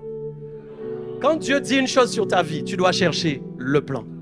Et le plan, ce n'est pas un truc bizarre. C'est pas... On a du poids. Tu as du poids ou pas? Tu es parfait parce que tu ne cherches pas ton propre plan. Tu ne cherches pas à passer à côté du plan de Dieu. Tu n'es pas sûr... Vous savez, sûr de toi grâce à Dieu, pas sûr de toi dans tes décisions parce que tu mets tes décisions sous le veto de Dieu. Ça veut dire quoi? Tu as toujours une question à Dieu. Tu cherches à savoir est-ce que c'est bien Dieu qui est en train de te diriger là où tu vas. Est-ce qu'on est d'accord? Donc, ce n'est pas ton plan. Donc, c'est bien de voir Dieu agir, mais tu es quelqu'un qui t'assure, tu t'assures en fin de compte d'être dans la volonté de Dieu. Donc, le plan, ce n'est pas un plan non plus que Dieu va sortir, il va mettre sur ton visage comme ça. Non, tu vas sentir dans ta marche quand tu dois aller à droite. Tu vas sentir dans ta marche quand tu dois aller à gauche. Tu vas sentir quand tu dois reculer. Tu vas sentir quand tu dois t'arrêter pendant 2 jours, 3 jours. Tu vas sentir des choses que Dieu va faire dans ta marche. Dieu est en train de développer son plan pour te faire atteindre ta destination. Dieu développe son plan pour te faire entrer dans ta bénédiction. C'est pourquoi ne soyez pas triste de ce que vous avez des difficultés. Vous savez, tu ne dois pas être triste parce que tu as eu des difficultés, par exemple. Tu ne dois pas être triste parce que tu as eu des combats. C'était le plan de Dieu. Dieu va te faire rayonner. Dieu va te faire briller. C'est la vérité. Dieu va te faire briller. C'était dans le plan. Tout ce qui est arrivé était dans le plan. Vous savez, c'est ça parfois qu'on ne comprend pas parce qu'on se dit, mais comment Dieu peut faire une mauvaise chose dans son plan? Dieu ne fait pas de mauvaises choses, mais il sait que le monde est mauvais. Alors il sait que dans le monde mauvais dans lequel tu es, tu vas devoir évoluer dans un monde mauvais. Donc parfois il t'arrivera des mauvaises choses, pas à cause de Dieu, pas à cause de toi, mais à cause du monde dans lequel tu vis. Mais Dieu va se glorifier. Pourquoi? Parce qu'il transforme même le mal en bien. Donc il est capable de transformer une mauvaise chose en bonne chose. Il est capable de transformer une mauvaise situation en bonne situation pour que sa gloire soit manifestée dans ta vie. Je déclare que la gloire de Dieu va se manifester dans ta vie. Une gloire puissante, une gloire puissante, une gloire puissante va se manifester dans ta vie. La gloire de Dieu va sortir de ta bouche, de ton nez, de tes oreilles. La gloire de Dieu va se manifester dans ta vie. Et toute parole négative, péjorative, qui ont été déclarées contre toi vont se transformer en bénédiction, vont se transformer en luminosité. Kaboshekerebosa, Yeba Sokolodos. C'est le plan, dis avec moi, c'est le plan. C'est le plan de la gloire de Dieu. C'est le plan où Dieu va se glorifier. C'est le plan, c'est le plan. C'est merveilleux. Aucun homme n'aurait pu faire ça pour toi. Aucun être humain n'aurait pu faire ça pour toi. Mais lui, il va se glorifier dans ta vie de manière merveilleuse. Là où le péché a abondé, la grâce a surabondé. Waouh, waouh. Ça va? Donc tu as vu, il y a les actions vous avez compris? Tu peux mettre pour moi l'image avec les 4 poids, s'il te plaît, à la régie. Regardez bien. Et le dernier, c'est notre intégrité. Job 31,6. Job 31,6 dit que Dieu me pèse dans les balances justes. Que Dieu me pèse dans des... Et il reconnaîtra... Ok, tu peux mettre l'image des balances. Vous voyez, dis avec moi intègre. L'intégrité, en fait, regroupe tout. La mesure de poids de Dieu, c'est l'intégrité. Tout ce dont on a parlé, quand on parle de perfection, on parle en fait d'intégrité. J'ai fait une image pour vous compreniez que voilà comment il pèse. Il pèse les actions, il pèse l'esprit, il pèse le cœur et il pèse l'intégrité. Donc j'aimerais t'aider, tu peux laisser l'image pour l'instant, j'aimerais vous aider à quelque chose. Tu vas déclarer ce matin, je suis faible. Mais tu es fort. Je ne suis pas capable. Mais tu es capable. Je ne peux pas le faire. Mais tu peux le faire.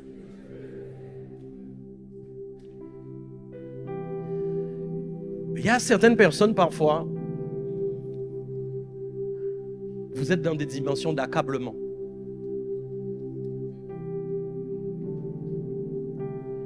L'accablement, ce n'est pas quelque chose qui va vous faire progresser.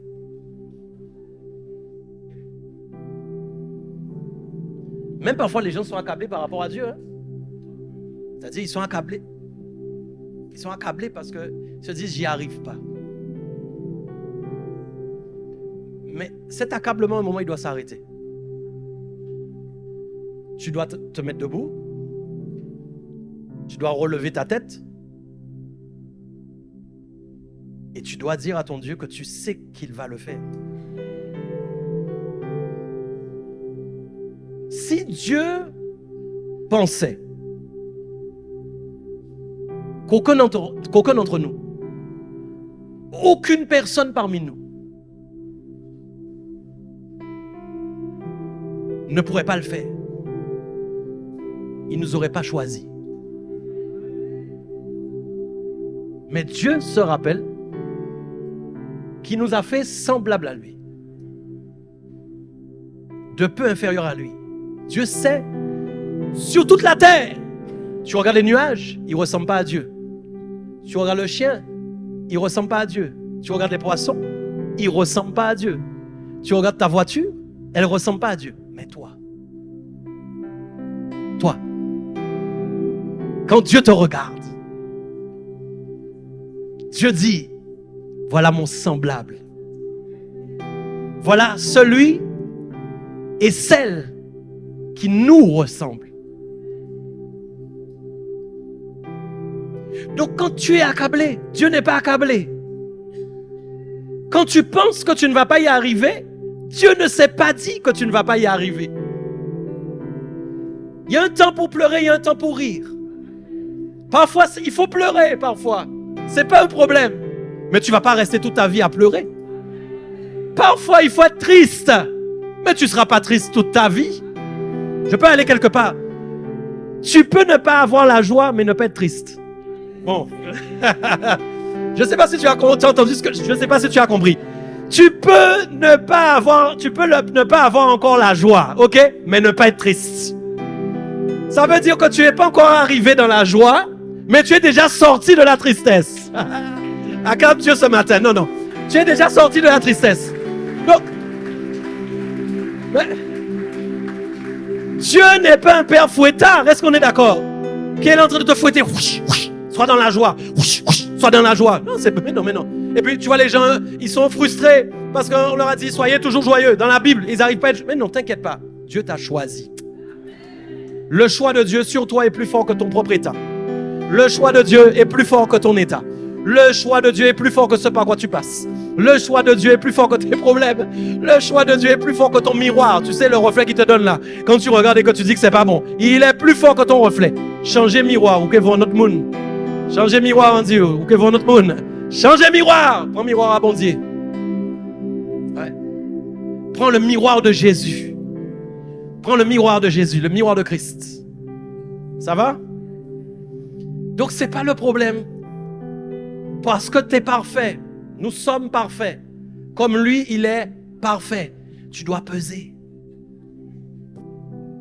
Il faut que tu pèses. Parce que tu dois entrer dans une nouvelle saison. Nous devons entrer dans une nouvelle saison. Et souvent, les gens pensent d'abord saison d'effusion de l'esprit, saison de feu, saison de... Non, mais des fois, c'est juste la saison de ton cœur. C'est juste parfois la saison juste de ton cœur. C'est pas dans le domaine visible, tout tombe. Non, c'est la saison du cœur. Le cœur accord avec. Ça va? Alors, il faut vérifier ton poids régulièrement. J'ai dit quelle balance Dieu utilise? La balance? On n'est pas suivi le message. La balance juste. Dis avec moi la balance. Je veux que tu... La balance juste. Il n'utilise pas de balance faussée. Ok? Ça veut dire quoi? Il y a autre chose à dire. Proverbe 20, 23 dit, l'Éternel a en horreur deux sortes de poids. Il a en horreur deux sortes de poids. Il a en horreur deux sortes de poids. Ça veut dire quoi? Qu'on peut mélanger les poids. Aïe. On peut mélanger les poids. Et ça, je vous dis quelque chose. Ça, c'est... Ah, je suis très prophétique ce matin. Ça, c'est vraiment notre génération. Le mélange des poids. On prend un poids vrai et puis on met un faux poids. Vous voyez ce que je veux dire? Un poids trafiqué. Qu'est-ce qui se passe à la fin si vous allez acheter 2-3 kilos de mangue et que les poids sont faussés? Qu'est-ce qui sera faussé à la fin? Le prix. Le prix sera faussé. Logiquement. Et il y a des gens qui arnaquent comme ça, balance trafiquée. Vous n'avez jamais entendu parler de ça? Hein? Tu pèses, normalement c'est 10, mais c'est déjà à 15. Toi, tu t'occupes pas. C'est ce qu'on appelle une balance fausse. Ok, ça veut dire quoi? Que tu as un prix aux yeux de Dieu. Et ton prix, c'est pas l'homme qui l'a décidé. Dieu a dit, tu es une perle merveilleuse. Ah. Dieu a dit, tu es un joyau. Toi, tu vois, pourtant, c'est pas ce que tu vois. Hein. C'est pas ce que tu vois, c'est pas ce que tu observes. Mais pourtant, c'est ce que Dieu voit. Donc, ça veut dire à un moment que si mon prix, c'est le prix d'un joyau, ça veut dire que pour que je garde mon éclat et mon état, ou que j'atteigne du moins cet état, puisque spirituellement, Dieu le voit, mais moi, je ne le vois pas encore, mais je veux l'atteindre, est-ce qu'on est d'accord? Moi, je ne veux pas atteindre un prix qui ne correspond pas au prix que Dieu a décidé sur ma vie. Ma vie doit correspondre au prix que Dieu a décidé. Bon, pour que ma vie corresponde au prix que Dieu a décidé, qu'est-ce que je dois faire? Je dois avoir des balances justes. Est-ce qu'on est d'accord? je dois avoir des balances justes. Ça veut dire qu'on ne doit pas trouver de fausseté en moi. Donc voilà pourquoi dit l'Éternel en horreur deux sortes de poids. Et la balance fausse n'est pas une chose bonne. Mes amis, le problème de la fausseté, tu es devant quelqu'un, mais quand il parle, tu parles derrière son dos. C'est de la fausseté. Hein? Tu dis à quelqu'un que tu l'aimes, mais au fond de toi, tu veux voir qu'il tombe. C'est de la fausseté. Tu dis à Dieu, Seigneur, je veux que tu sois dans mes affaires. Mais quand, au fond de toi, tu ne veux pas vraiment qu'il soit dans tes affaires, c'est de la fausseté. Tu pries en prenant le nom de Dieu, mais en réalité, tu veux obtenir ce que ton cœur à toi désire. Je vais parler de ça tout à l'heure. Ce que ton cœur désire. Parce que les gens disent, oui, c'est Dieu te donne ce que ton cœur désire. Mais quel type de cœur? Quel type de personne et quel type de relation avec Dieu que cette personne a pour que Dieu donne, réponde. Dieu ne peut pas répondre à des désirs charnels. Vous n'avez pas dit amen. Vous n'avez pas dit amen.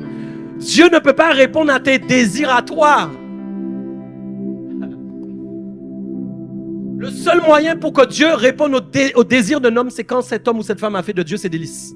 C'est quand cet homme ou cette femme a décidé de faire de Dieu ses délices. Ça veut dire quoi? Il y a un impact dans les désirs du cœur. Ça veut dire que les désirs qui émergent du cœur de cette personne sont des désirs inspirés par Dieu même. Pourquoi? Parce qu'il n'y a plus de désirs corrompus. Il n'y a plus d'atteinte, en fin de compte, d'objectifs humains, des challenges humains, simplement pour arriver à être quelqu'un, enfin, que ma famille reconnaisse que j'ai enfin réussi dans la famille. Vous savez, je vais vous dire quelque chose. C'est pas parce que dans ta famille, on a dit que tu dois réussir, que tu dois prouver quelque chose à ton père. Tu n'as pas dit amen, tu n'as pas dit amen, tu n'as pas dit amen. C'est pas parce que ton père attend que tu as réussi dans un domaine que tu dois faire plaisir à ton père. On a dit d'honorer ses parents, on n'a pas dit forcément de leur faire plaisir tout le temps. Ah, on laisse. Ça veut dire quoi? Parce que tu dois honorer ton vrai père qui est dans le ciel. Donc même si tu n'atteins jamais le niveau de travail que ton père sur terre atteint, mais que tu atteins le niveau spirituel que ton père au ciel atteint, alors tu as réussi au nom puissant de Jésus-Christ. Alors tu as atteint l'objectif de ta vie, oui. Alors tu as atteint la dimension à laquelle tu es appelé. Voilà pourquoi il faut accepter d'être bien vu par Dieu mais mal vu par les hommes. Il faut accepter d'être élevé par Dieu mais abaissé par les hommes. Il faut accepter qu'au ciel on me voit haut mais qu'en bas on me voit bas. C'est pas un problème. Faut briser ta chair, faut briser ton orgueil, faut briser tes envies, faut briser tes... Non, les gens disent il faut pas briser. Bon, ils vont être fâchés après. Je suis en train de briser tes rêves. Si c'est un rêve de Dieu, je ne le brise pas. Mais si tu poursuis seulement tes rêves, faut que ça sorte. Pourquoi? Parce que tu auras un faux résultat, une fausse récompense.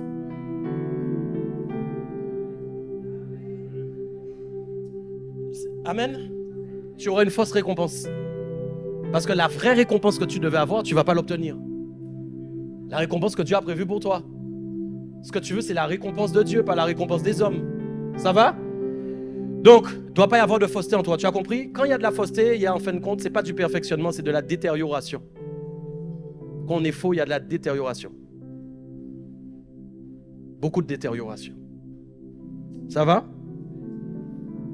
J'ai dit juste, ça veut dire parfait. Vous vous rappelez? Jacques 1,4 dit, mais il faut que la patience accomplisse parfaitement son œuvre. Afin que vous soyez parfaits et accomplis sans faillir en rien. Il faut que vous soyez patient. Amen. Et il faut que vous soyez accomplis pour pouvoir être debout tout le temps, ne jamais tomber. Ça va? Allô? Il faut que vous soyez patient. Il faut que la patience accomplisse son œuvre. Il faut que la patience accomplisse son œuvre. Pourquoi? Pour rester droit et juste sans jamais tomber. Vous voyez la puissance de la patience ou pas? Ça ne correspond pas au plan? La patience correspond au temps, le temps correspond au plan. Donc quand Dieu a déclaré quelque chose sur moi, je sais qu'il y a un plan, mais je sais qu'il y a un temps. Donc ça veut dire quoi? Dieu est en train de me préparer pour entrer dans une saison où je ne vais jamais tomber. Je veux que tu comprennes quelque chose. Dieu a en horreur de quelqu'un qui monte et qui tombe.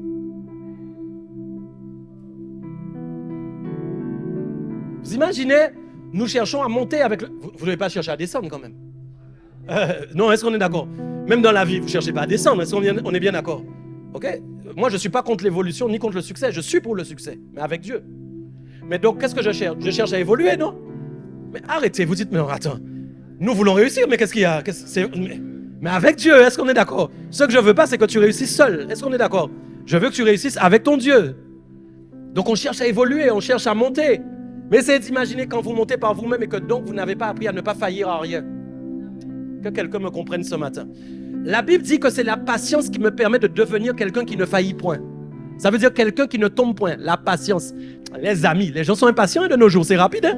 Allez, une seule publication faite sur l'IA, je la mets sur Instagram, clac, en 1 seconde, c'est publié, j'ai pas prié, j'ai pas réfléchi et c'est fait.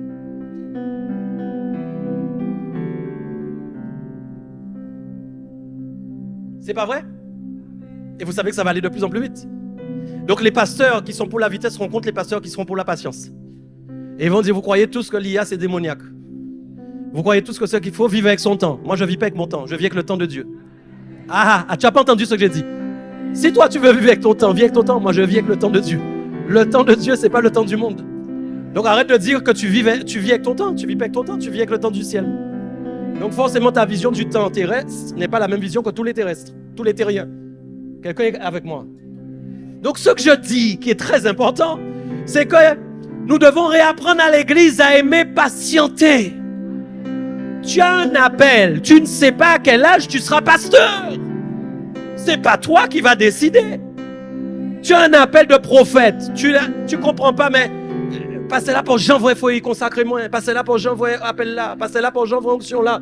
Et donc ils vont changer d'église vers un pasteur qui ira plus vite. Parce que lui, il consacre les gens vite. Mais pendant ce temps, même s'il a consacré, en plus la consécration est valable, c'est ça le pire. Un oin, c'est un oin. Donc si tu es oin hors temps, tu es oin quand même. Mais comme tu es hors temps, tu n'as pas appris à patienter pour que ça crée en toi une solidité qui te permet de ne jamais tomber. Aïe, aïe, aïe. Maintenant, quand tu tombes, le pasteur qui a oin, il est où?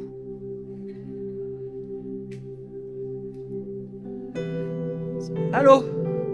Soit on aime la vraie école de Dieu, soit on aime la fausse école de Dieu. Voilà. Soit on aime la vraie école de Dieu. Ici, c'est la vraie, c'est pas la fausse.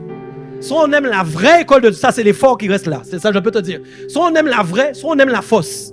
Alors, quand on aime la fausse, on est bercé par la fausseté. Tout ce qui va vite, on est dedans. Chou, chou, chou. Tout ce qu'on reçoit vite, on est dedans. Tout ce qui se fait vite, on est dedans. Ouais, on est... Ça, c'est toi et toi. Mais qui es-tu réellement, toi? Dans ce que tu es en train d'entrer là, dans ce dans quoi tu es en train d'entrer. Tu es qui, toi? Tu es qui dedans, là? Comment les démons même te voient dans le truc dans lequel tu es entré? Est-ce qu'ils ont peur de toi, ils reculent? Ou est-ce qu'ils applaudissent? Ah, il est enfin là. On va pouvoir s'amuser. Parce que le diable ne nous aime pas. Alors, il faut apprendre à patienter pour obtenir quelque chose. Quand on apprend à patienter pour obtenir quelque chose, on devient parfait comme Dieu est parfait. Notre poids, on commence, tu vois, c'est comme quand tu as mangé plein de trucs là. Pourquoi? Parce que la patience c'est dur. Tu veux la chose, mais tu ne peux pas l'avoir maintenant. Parce que tu sens que tu l'aurais fait maintenant, mais Dieu te dit non, tu ne peux pas encore. Est-ce que tu comprends? Tu ne peux pas encore le faire. Ça crée du poids. Ça crée du poids. Parce que pourquoi? Quelqu'un qui sait attendre, c'est quelqu'un qui sait se tenir. Quelqu'un qui sait attendre, c'est quelqu'un qui sait faire confiance à Dieu. Quelqu'un qui sait attendre, c'est quelqu'un qui est ferme. Vous n'avez jamais vu les comportements des impatients? Vous n'avez jamais encore vu ça? Ils sautent comme des cabris. Vous n'avez jamais remarqué, quand tu es impatient, tu vas sauter comme un cabri? Tu vas sauter partout? Hey. Non, mais quoi? Mais quand tu es patient maintenant, hein? C'est pas un cabri qu'on voit, c'est un lion. On voit un lion assis qui attend son temps. Il attend son temps. Ça va? Matthieu 5, 43, 48. La Bible dit quoi? Matthieu 5, verset 47, pardon. Verset 47. Attends, qu'est-ce que j'ai mis là? Matthieu. Mets pour moi Matthieu 5, verset 47, oui. Si vous saluez seulement vos frères. Vous êtes là? Si vous saluez seulement. Lisons ensemble. Si vous saluez seulement vos frères. Que faites-vous? Tu es entré là ce matin, tu as dit bonjour à tout le monde. Dieu a dit bof.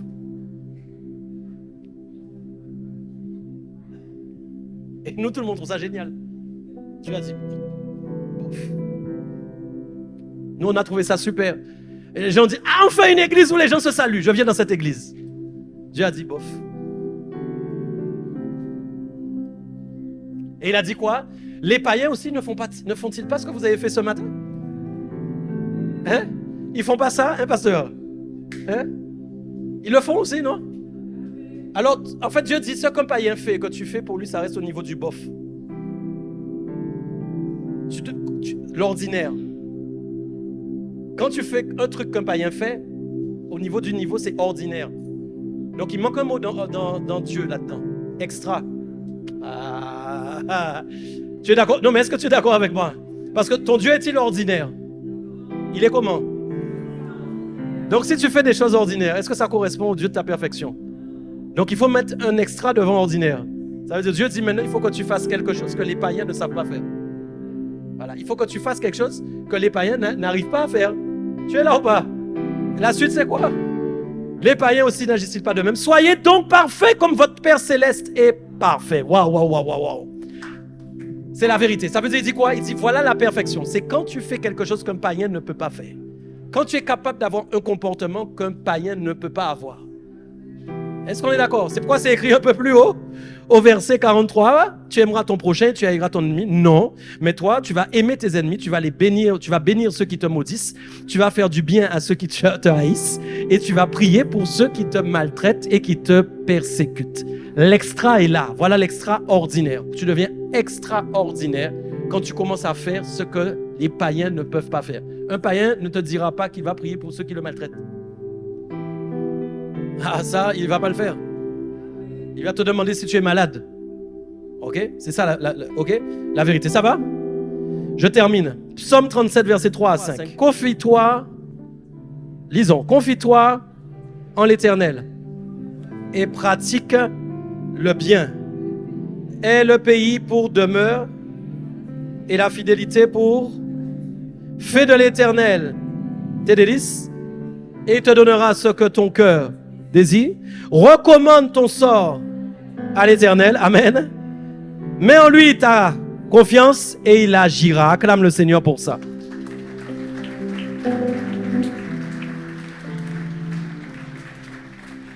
Je veux vous dire une chose. L'Éternel n'est pas un délice pour tout le monde. Et l'Éternel n'est pas un délice pour tous les chrétiens.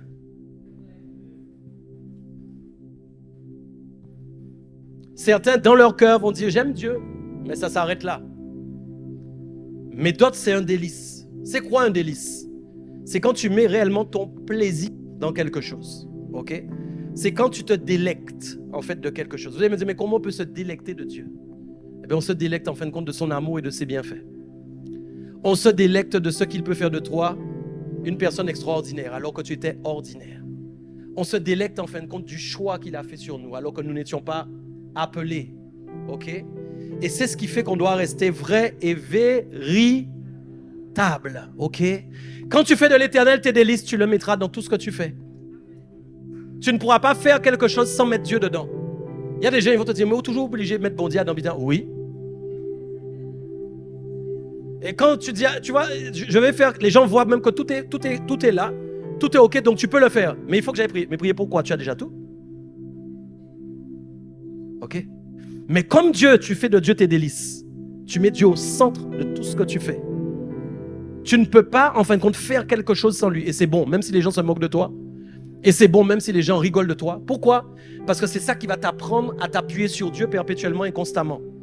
C'est ce qui va permettre à Dieu de te donner des choses avec l'assurance que tu ne t'appuieras pas sur ce que tu as reçu de sa part et que tu vas l'oublier. Vous savez, il y a des chrétiens, ils ont reçu quelque chose de Jésus, ils l'ont mis en oubli. Hein.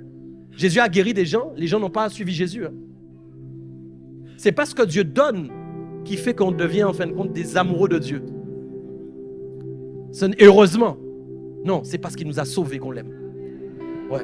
C'est parce qu'il nous a pris de la boue, qu'il nous a enlevé de la saleté, qu'il a dit va faire de toi un prince et une princesse. C'est pour ça qu'on l'aime. C'est pas pour ça qu'il va te donner. Non, non, c'est pas pour les prières que tu pries depuis longtemps pour avoir une maison. Ça y est, le prêt accepté. Je sais qu'il y a des beaux témoignages. Oui, c'était bloqué, c'est débloqué. Mais c'est pas ça. Ça, c'est un témoignage. C'est un témoignage.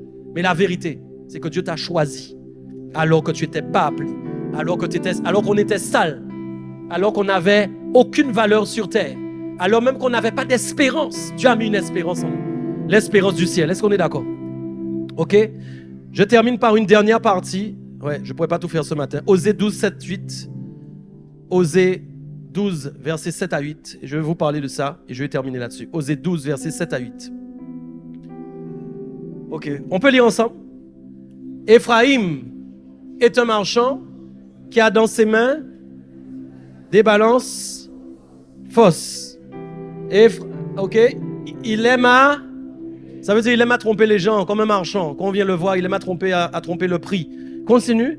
Et Éphraïm dit à la vérité, je me suis enrichi, j'ai acquis de la fortune, mais c'est entièrement le produit de mon travail. Vous allez voir quelque chose. Continue. On ne trouvera chez moi aucune iniquité, rien qui soit un crime. Stop, stop, stop, stop. Vous avez vu quand je vous ai prêché tout à l'heure, je ne me rappelais même pas de ce texte. Quand je vous ai prêché, je vous ai dit, le péché n'a rien à voir. Vous vous rappelez que je vous l'ai dit? Je vous le montre bibliquement. Ephraim dit, j'ai pas de péché. Vous me comprenez ou pas? C'est écrit ici, il dit, mais on ne trouvera chez moi, lisez, je veux que vous compreniez. On ne trouvera chez moi rien qui soit la quantité de chrétiens qui sont comme ça dans les églises. Moi, je pêche pas. Moi, je fais ça. Moi, je suis marié. Moi, je suis pas dans les bêtises. Moi, je fais ça. Ils peuvent te prouver, mais ils pêchent pas, c'est vrai. Ils parlent comme Ephraim. Ils sont comme Ephraim. Ils pêchent pas. Ils tombent pas. Ils ont une vie réglée. Et donc, qu'est-ce qu'ils pensent que parce qu'ils pêchent pas, ça suffit en fait? C'est pas ça qui est suffisant. C'est pas parce que tu pêches pas en fin de compte que ça y est, tu es arrivé au summum en fin de compte de ce que Dieu attendait. Les amis, quand on pêche pas, en fait, c'est le début seulement. Bon, arrête, tu n'as pas compris. En fait, les gens pensent que quand ils pêchent pas, ça y est, ils ont fait un truc extraordinaire. Mais pour Dieu, c'est rien, c'est normalement qu'on pêche pas. Ah non, mais ton amen est un peu embêtant. Tu sais pourquoi? Tu es trop habitué dans ton système de pensée à penser que ne pas pécher, c'est quelque chose d'extraordinaire. En fait, c'est quand on pêche que c'est extraordinaire. Vous n'avez pas compris, hein? Ouais, c'est quand on pêche que c'est extraordinaire. Parce que ne pas pécher est devenu ordinaire.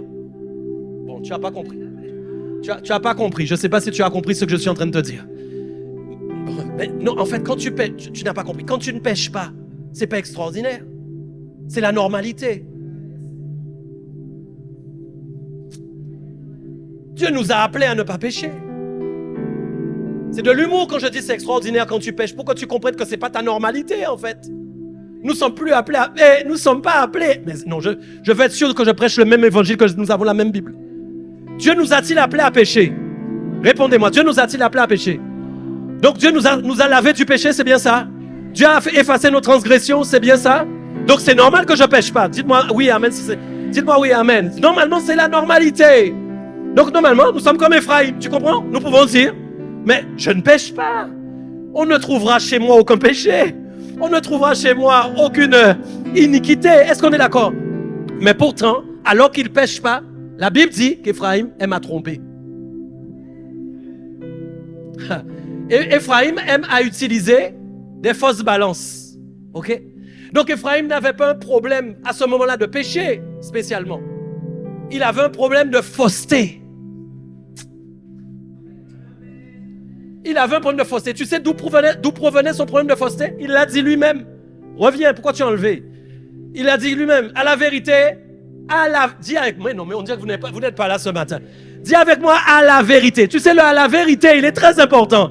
En fait, il est en train de dire à Dieu, à la vérité, tu as vu tout ce que je fais? Non mais attends, en vérité, quand tu mets en vérité dedans, personne ne peut te contredire. Mais à la vérité, je me suis enrichi, j'ai acquis de la fortune. C'est quoi? Dis avec moi. C'est entièrement le produit de mon travail. Voilà. On peut ne pas pécher, on peut être sanctifié, on peut avoir une vie droite, mais penser que ce qu'on fait, c'est grâce à nous. Donc, quand par exemple, tu vas venir dans l'équipe de louange, quand on va recruter à l'équipe de louange, et qu'on va prophétiser dans l'église que toi, tu dois aller à la guitare, mais que tu ne sais pas jouer à la guitare, du tout. Mais on a prophétisé sur toi. Tu le prends par la foi. Tu commences à acheter une guitare. Tu commences à jouer à la guitare. Tu commences à faire des répétitions. Puis le pasteur prie pour toi. Il t'onctionne. Il prophétise. Tu commences à évoluer. Et puis tu viens en répétition 3 fois par semaine. Tu enlèves même certaines passions. Tu enlèves même certains loisirs. Et puis tu montes. Tu es onctionné. Tu montes. Quand tu joues à la guitare, même les démons fuient. Et puis tu montes. À la fin, qu'est-ce que tu vas dire? Ah, j'ai travaillé, je sais pourquoi je suis arrivé là. J'ai refusé d'aller dans mes passions, j'ai refusé d'aller dans mes loisirs. Et pasteur, je suis venu quand même 3 fois par semaine dans ton église. J'ai raté des réunions, j'ai raté des choses. Maintenant, regarde où je suis arrivé. Dieu m'a fait grâce. Mais même si tu dis Dieu m'a fait grâce, est-ce que tu es en train de te confier réellement à l'Éternel? Est-ce que tu es en train de croire réellement que c'est l'onction qu'on a déposée sur toi qui a développé tes facultés? Est-ce que tu es en train de croire toujours que c'est l'onction qui est sur toi qui te permet d'être qui tu es en train de devenir? Ou est-ce que tu es en train de penser que c'est grâce à toi? vous savez, l'être humain, qu'il soit apôtre, qu'il soit pasteur, qu'il soit prophète, qu'il soit évangéliste, qu'il soit, je ne sais pas, intercesseur, que tu sois, je ne sais pas, diacre, que tu sois à la louange, que tu sois au service de la régie, c'est grâce à l'onction que tu es où tu es. C'est grâce à l'onction que tu es où tu es. C'est grâce à l'onction que tu es où tu es. C'est pas parce que tu t'es seulement entraîné beaucoup. Non, non, non, ce n'est pas vrai. C'est vrai qu'il fallait t'entraîner. C'est vrai qu'il fallait passer du temps. On n'a rien sans rien. Mais c'est grâce à Dieu que tu es là où tu es. Pourquoi? Si on enlève l'onction, ton don disparaît. Si on enlève l'onction, tes facultés descendent. Si on enlève l'onction, des endroits où tu arrives à toucher, où d'autres n'arrivent pas à toucher, tu n'arrives plus à toucher. Si on enlève l'onction, c'est plus la même personne. Si on m'enlève l'onction, je prêche pas comme je prêche. Si on m'enlève l'onction, je prophétise pas comme je prophétise. J'ai beau avoir prié 10 heures, 20 heures, 40 heures, 50 heures. Les heures ne suffiront pas parce qu'il n'y a pas l'onction. Quand on enlève l'onction, les heures ne suffisent plus. Quand on enlève l'onction, le travail ne suffit plus. Quand on enlève l'onction, la sueur ne suffit plus. Devant Dieu, ça n'a aucune valeur. Et c'est ce qui va briser l'esprit de vantardise. Allô, allô, allô, allô, allô, allô. Moi, je prophétise avant que tu ne seras pas vantard. Je brise déjà les esprits de vantardise qui t'attendent en fin de compte au coin de la rue parce qu'ils attendent ta grandeur pour venir te toucher au nom de Jésus. Je refuse au nom de Jésus-Christ. La vantardise ne sera pas ton partage. La vantardise, c'est quelque chose parfois de caché. Il y a des vantards qu'on ne voit pas, qu'on n'entend pas, mais qui sont vantards dans leur cœur. La vantardise n'est pas toujours visible. Parfois, elle est cachée. Parfois, on se parle à soi-même. Ça va? Il s'est appuyé sur ses... Et vous voyez qu'est-ce qui se passe quand on s'appuie sur soi? On devient faux. Les amis, non mais attends. Tu peux pas jouer... C'est pas ce que tu fais. Tu peux pas jouer en pensant que c'est toi. C'est impossible. Impossible. C'est lui. Il peut pas jouer en pensant que c'est lui. Même si son corps est là. Même si ses mains sont là. Même s'il a prié 10 heures. Il ne peut pas penser que c'est lui. Vous voyez que ce qu'on fait ne doit pas transformer notre système de pensée. Ce qu'on réalise ne doit pas impacter notre système de pensée. Ce qui influence notre système de pensée, c'est notre confiance en Dieu. C'est notre foi en Christ. C'est ça qui influence nos pensées. Avec la même phrase, c'est grâce à lui. C'est par lui. C'est pour lui. C'est parce qu'il m'a fait grâce. Amen. C'est parce que quand je prie avant de prêcher, je dis toujours, ne me retire pas ton onction. Laisse-moi ton onction. J'ai beau avoir de l'assurance que mes versets sont sur mon papier. J'ai beau avoir l'assurance que j'ai répété le message dans ma tête. Et quand je le répète, je sais qu'il est là. Mais s'il n'y a pas l'onction ce jour-là, je sens la différence tout de suite. Ce n'est pas du tout la même chose. Ce matin-là, vous n'étiez pas dans l'onction. Ce matin-là, vous n'étiez pas dans l'onction. Ah, je peux vous le dire. Vous avez loué tout ça, mais vous n'étiez pas dans l'onction. Donc je peux faire quelque chose. Vous êtes fâchés. Je veux que vous compreniez une dimension. Je peux faire quelque chose sans l'onction. Je peux le faire. Vous pouvez réaliser des choses en priant, en prenant le nom de Dieu. Vous pouvez faire plein de choses sans l'onction. Vous pouvez plein de choses. Même on vous entend dire Dieu, on vous entend dire Dieu, Dieu. Mais je vous assure, ça n'a pas la même odeur, ça n'a pas la même couleur, ça n'a pas la même empreinte. Voilà pourquoi quand on a l'onction, on peut entrer en zone hostile et on marche dans la zone hostile. On peut venir comme ce matin là. Vous ne m'avez pas donné envie de prêcher ce matin, je vous le dis très sincèrement. Je me suis dit, mais c'est quoi ça? Mais j'ai dit, ça ne va pas rigoler ce matin avec moi. Non, non, non, non, j'ai dit, je refuse ça. Je ne vais pas me laisser ça. Si tu es fâché, c'est pas grave. Hein. Mais j'ai dit, non, c'est pas... je sens l'atmosphère. Je sens l'environnement. Je peux palper l'atmosphère, je sais. Et c'est normal. Et vous devez être capable aussi. Vous avez donné votre meilleur louange ce matin, c'était ce matin? Vous avez trouvé ça? Vous avez trouvé que c'était la plus belle présence ce matin? Depuis que vous venez ici, vous avez... Non, en vrai, dites-moi c'était le meilleur culte. On dirait qu'il y a des gens qui veulent dire oui. Non, dis-moi vraiment, mais je veux entendre les réponses. Tu as trouvé que c'était vraiment bien, waouh! Tu as été impacté ce matin, tout ça, tu as eu... Ouais, c'était super. Ah, d'accord, ok. Donc, on a le même esprit quand même. Mais il ne faut pas être fâché pour ça, c'est normal, il y a des jours comme ça. Il y a des jours où c'est pas facile. Mais pourquoi vous dites pas amen? C'est quand même quelque chose ça. Mais qu'est-ce qu'il y a? Mais il y a des jours où ce n'est pas facile. Mais c'est la vérité quoi. Qu'est-ce qu'il y a? On ne sait pas comment tu es arrivé, on ne sait pas quel combat tu as, on ne sait pas quelle fatigue tu as. Il y a des jours où c'est difficile. Il y a des jours où ça coule tout seul, pas vrai? Tu as à peine entré, ça coule déjà. Vous comprenez notre fardeau maintenant? Vous, même si vous n'êtes pas bien, vous attendez que nous, là, on soit bien tout le temps. Hein? Voilà, lui, moi, je suis pas bien, mais lui, il va falloir qu'il prêche bien aujourd'hui. Il a intérêt à bien prêcher aujourd'hui, hein, pasteur? Ils ont intérêt, pasteur Bruno et l'apôtre, là, à mettre le feu ce matin. Hein? Donc vous comprenez ou pas ce que je vous explique? Mais si tu mets ta confiance en Dieu, quel que soit ce dans quoi tu vas entrer, il va se passer quelque chose. Donc je déclare que tu n'es pas Ephraïm. Je déclare que tu n'es pas Ephraïm. Je déclare que tu n'es pas Ephraïm. Est-ce que je peux encore te donner deux petites choses, deux petites épices, s'il te plaît, importantes. Quand vous obtenez quelque chose, je vais vous parler du monde spirituel et de l'effet de certaines choses dans le monde spirituel. Quand vous obtenez quelque chose ou des choses, ces choses-là agissent dans le monde spirituel pour impacter votre esprit et votre être. C'est pourquoi personne n'est insensible à un succès ou à quelque chose qu'il obtient. Normal. Donc pour rester en fait sous la main de Dieu, je dois préserver mon cœur. C'est-à-dire que quand j'atteins des niveaux, quand je reçois quelque chose, je dois dire, hé, non, c'est pas toi, c'est lui. Je suis obligé de poser cette action. Non, je vous parle sérieusement, il faut que votre bouche parle. C'est mon Dieu qui a fait ça, pas toi, Michael Dopia. Parce que votre chair interagit avec les choses qu'il y a autour de vous. Et votre chair parle, votre chair a un langage. Votre chair, elle parle à votre esprit. Donc il faut que votre esprit soit fort pour dire à votre chair, non. C'est Dieu qui a fait ça. Tu veux me faire croire que c'est moi? Mais non. C'est Dieu qui a fait ça. Pire encore, quand vous obtenez un niveau ou une chose et que votre chair vous parle et que les gens disent, ah ouais, c'est génial ce que tu as fait.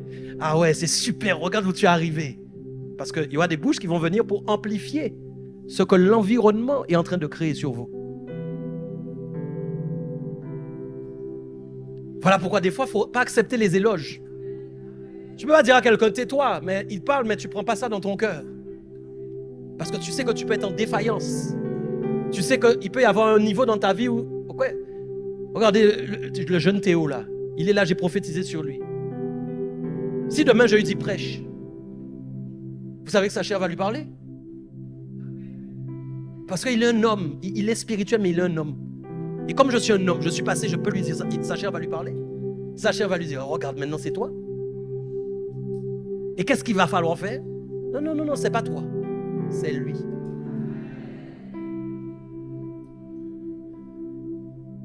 Parce qu'on peut entrer dans la fausseté, on peut être saint, on peut être consacré, mais on peut devenir faux. On peut penser que c'est grâce à nous. On ne le dit pas, mais on le pense. Ce n'est pas grâce à toi. Maintenant, je vous donne un dernier détail. Vraiment, je finis pour de vrai. Le dernier point qui est très important. Là, au nom de Jésus, je vais prophétiser. Parce que ce n'est pas ton partage. Vous savez, il y a quelque chose vraiment j'aime Dieu. Il y a quelque chose de très particulier dans ce texte.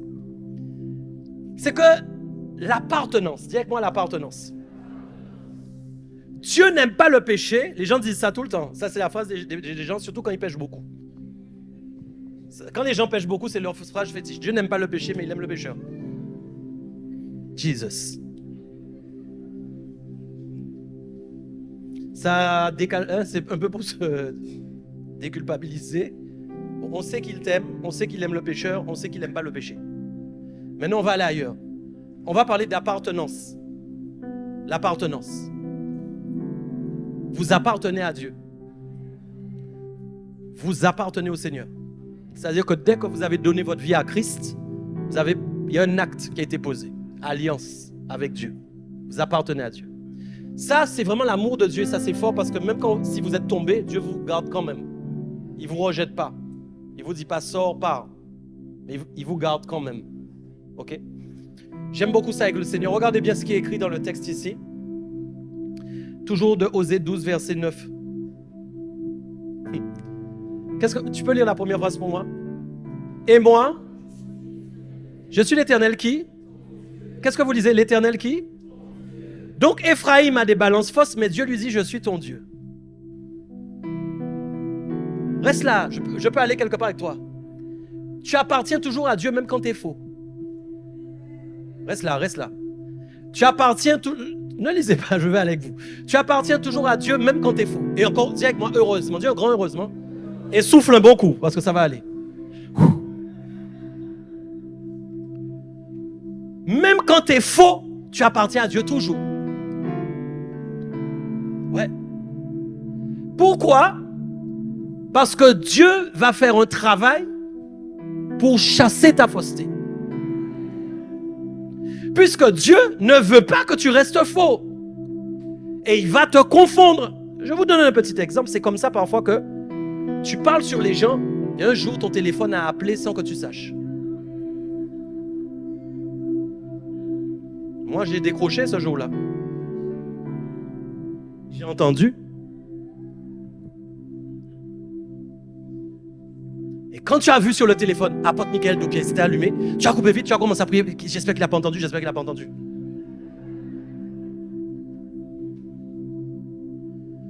Dieu a voulu casser ta fausseté. Lui là, c'est un danger. Hein? Il va casser ta fausseté, je te dis. Il va mettre en place des choses pour que en fait, ta fausseté soit cassée. Ça, c'est ce que je vais appeler des petits avertissements. Des choses que Dieu va faire pour que tu ne restes pas faux. Ça va ou pas? Parce que quand ça arrive, là, tu commences normalement à te repentir. À dire, ça m'est arrivé, il faut que j'arrête de parler. C'est un exemple inventé un peu vrai que j'ai donné. Donc,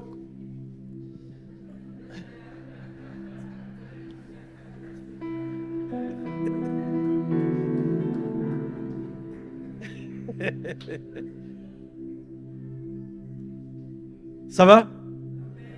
Je vois les gens chercher dans leur historique d'appel. Non. Et vous savez que j'ai un peu d'humour aussi. Amen. Écoutez, c'est le dernier point, c'est important. Imaginez, Dieu vous met des points, des petits points, comme ça, juste pour arrêter. Okay? Parce que la fausseté, c'est pas que parler sur les gens, vous l'avez compris. La fausseté, ça englobe plein de choses. Je vous dis, faux en priant, demander à Dieu d'être dans des affaires, alors qu'en fait, au fond, on veut vraiment pas de Dieu dans nos affaires. Demander un truc à la façon de Dieu, mais en fait, on n'aime pas du tout la façon de Dieu. Vous voyez un peu ce que je veux dire? On est d'accord? On dit que c'est Dieu qui fait, mais au fond, on pense que c'est nous. Vous avez compris? C'est la fausseté. Mais Dieu dit, je suis leur Dieu. Ouais.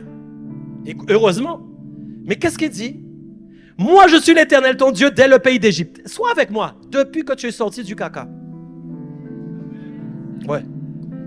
Depuis que nous sommes sortis de la boue, là. Il a dit, je suis ton Dieu. Depuis en fait que Éphraïm est sorti du pays d'Égypte. Ok, Éphraïm, c'était une tribu. Vous êtes sortis du pays d'Égypte. Je suis votre Dieu depuis le début. Ça veut dire, je vous supporte. Je supporte vos faussetés, je supporte vos faux semblants, je supporte vos mensonges, etc. Ok? Mais qu'est-ce qui est chaud là? Lis avec moi. Lis-le bien. Je te ferai. Je te ferai encore habiter sous des tentes comme au jour des fêtes. Voilà le vrai problème, c'est... Ce matin, au nom de Jésus, je prie vraiment que tu entres dans ta bénédiction. C'est vraiment le désir de mon cœur, que quand on va prier ce matin, que toutes sortes de faussetés soient vraiment brisées. Et que la vérité puisse vaincre le mensonge. Pourquoi?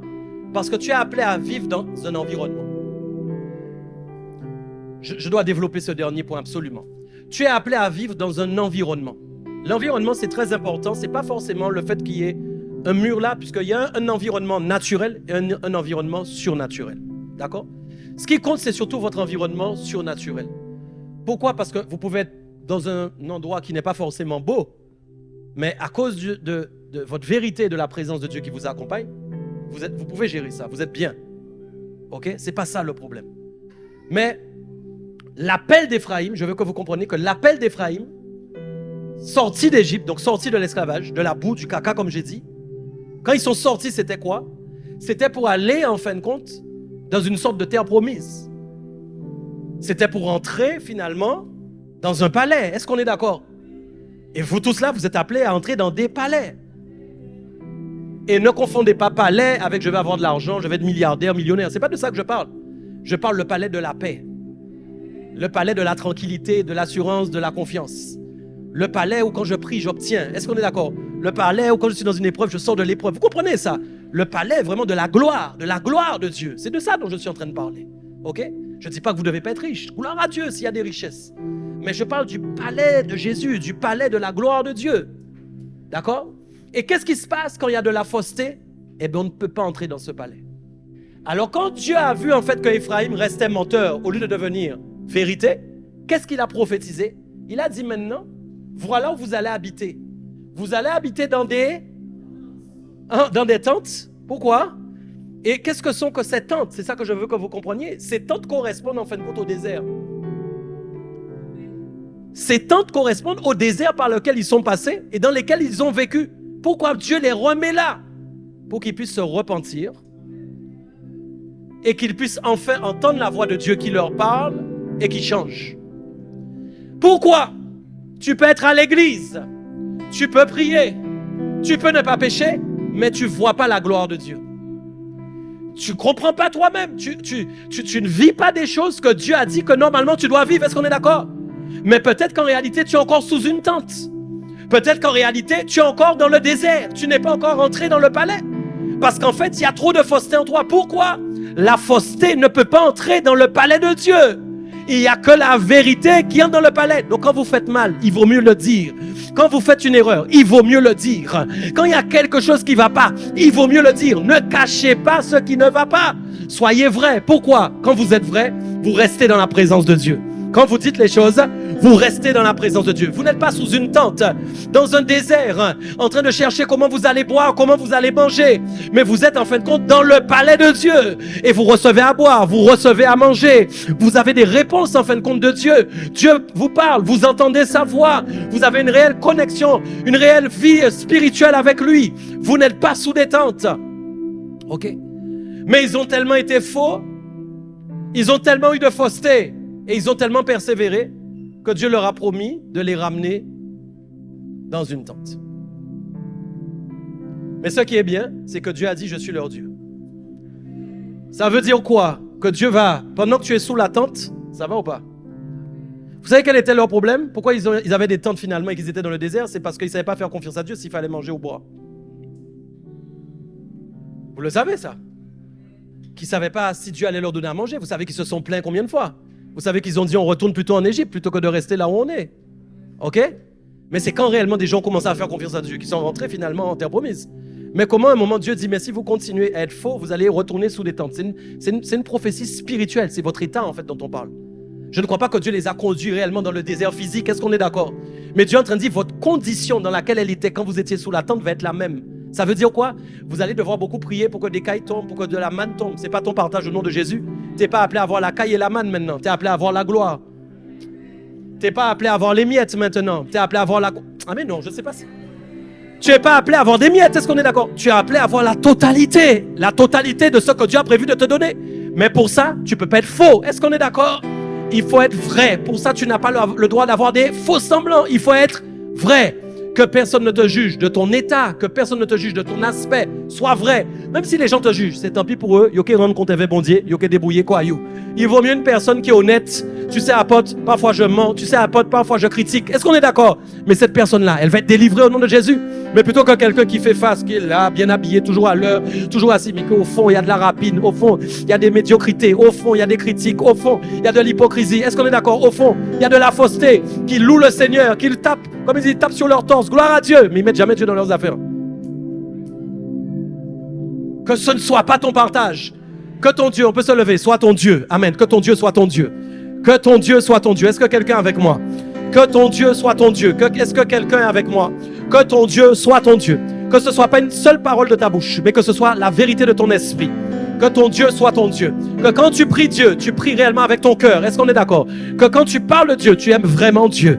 Que quand tu dis que tu vas mettre Dieu dans tes affaires, tu mets réellement Dieu dans tes affaires. Que tu acceptes les choix de Dieu. Que tu acceptes les décisions difficiles. Que tu acceptes les orientations compliquées. Pourquoi tu dois avoir du poids? Est-ce que quelqu'un a compris ce matin qu'il doit peser lourd?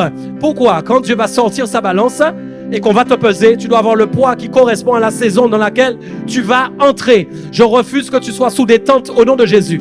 Je refuse que ta condition, ce soit la condition des tentes dans le désert.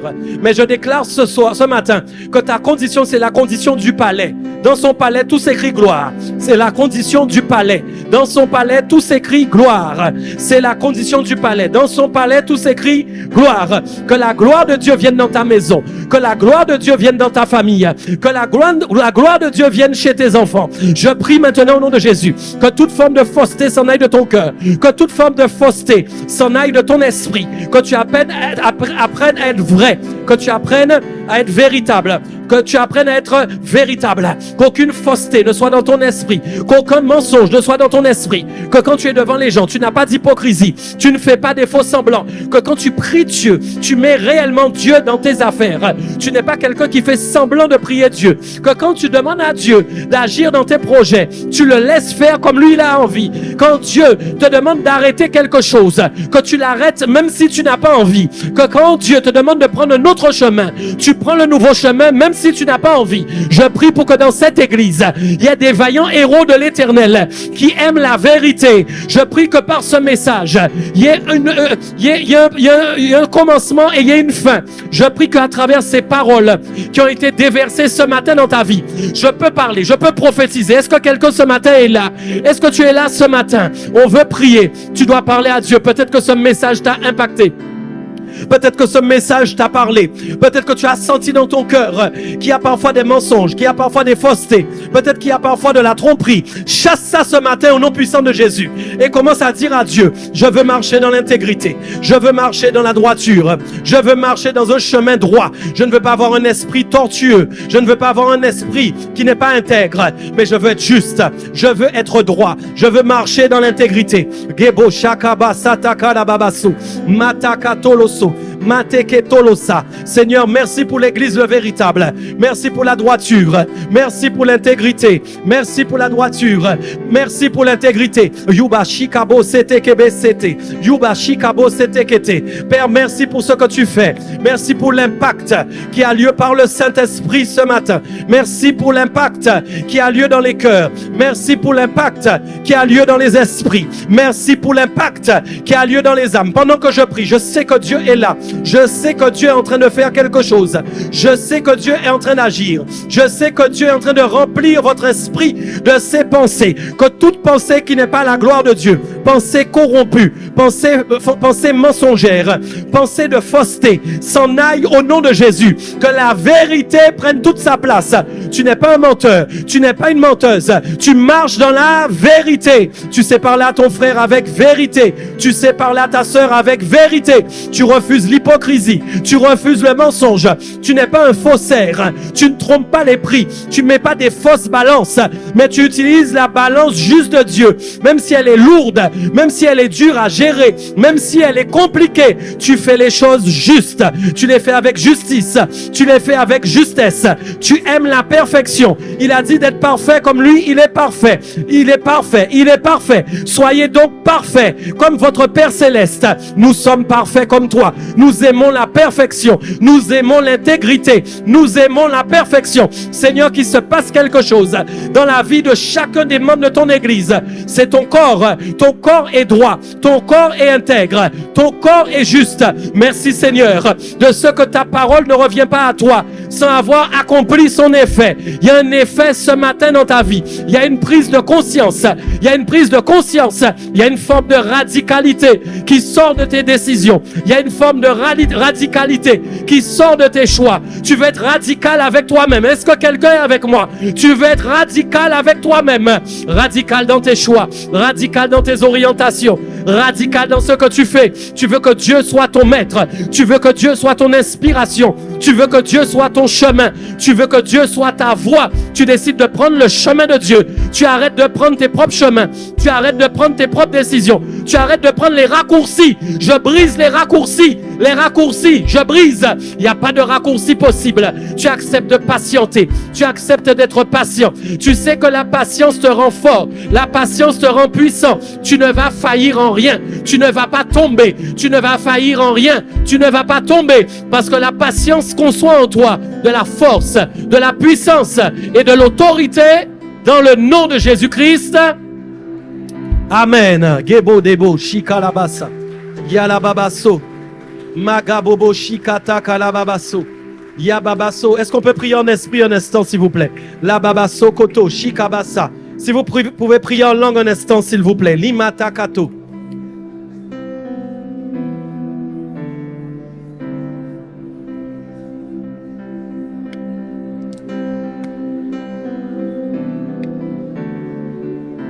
Yebababa shekerebosa.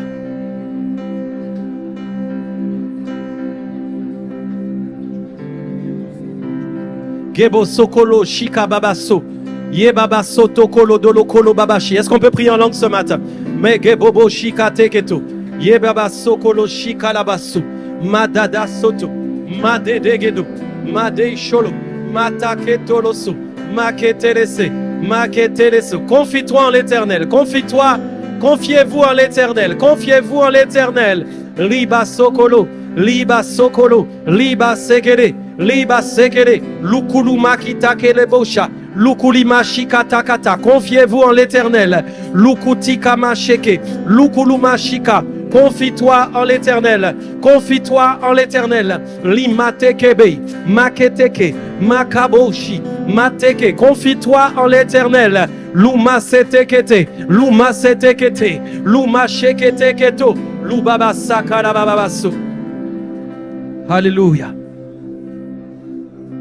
J'ai une pensée qui monte dans mon esprit avant de terminer. Pendant que je prie, confie-toi en l'Éternel. Vraiment, nous devons revenir à la confiance en Dieu. Je parle à toute l'Église. Nous devons revenir à la confiance en Dieu. Il faut vraiment arrêter de... Je sais que ce message est prophétique. Il faut arrêter de se confier en soi. Et j'ai une autre phrase à vous donner. Pendant que nous prions, le Seigneur me fait monter ça dans mon esprit. Arrêtez de vous confier en l'homme. Non, mais je vais expliquer là où je veux aller parce que tout le monde ne va pas comprendre. Parfois qu'on dit arrêtez de confier en l'homme, il y a des gens qui vont dire ah non, mais moi je ne fais pas confiance aux gens, hein. Donc je ne leur parle pas. Ce n'est pas de ça que je parle. D'ailleurs, ce n'est pas non plus ce que ça veut dire seulement. Okay, vous devez parler aux gens, c'est normal. Allô? Mais quand on dit ne pas se confier en l'homme, c'est ne pas être déçu par l'homme. Voilà surtout ce dont je veux parler ce matin. Quand tu es déçu des hommes, tu t'es confié en l'homme. Quand tu ne te confies pas en l'homme, tu n'es déçu de personne.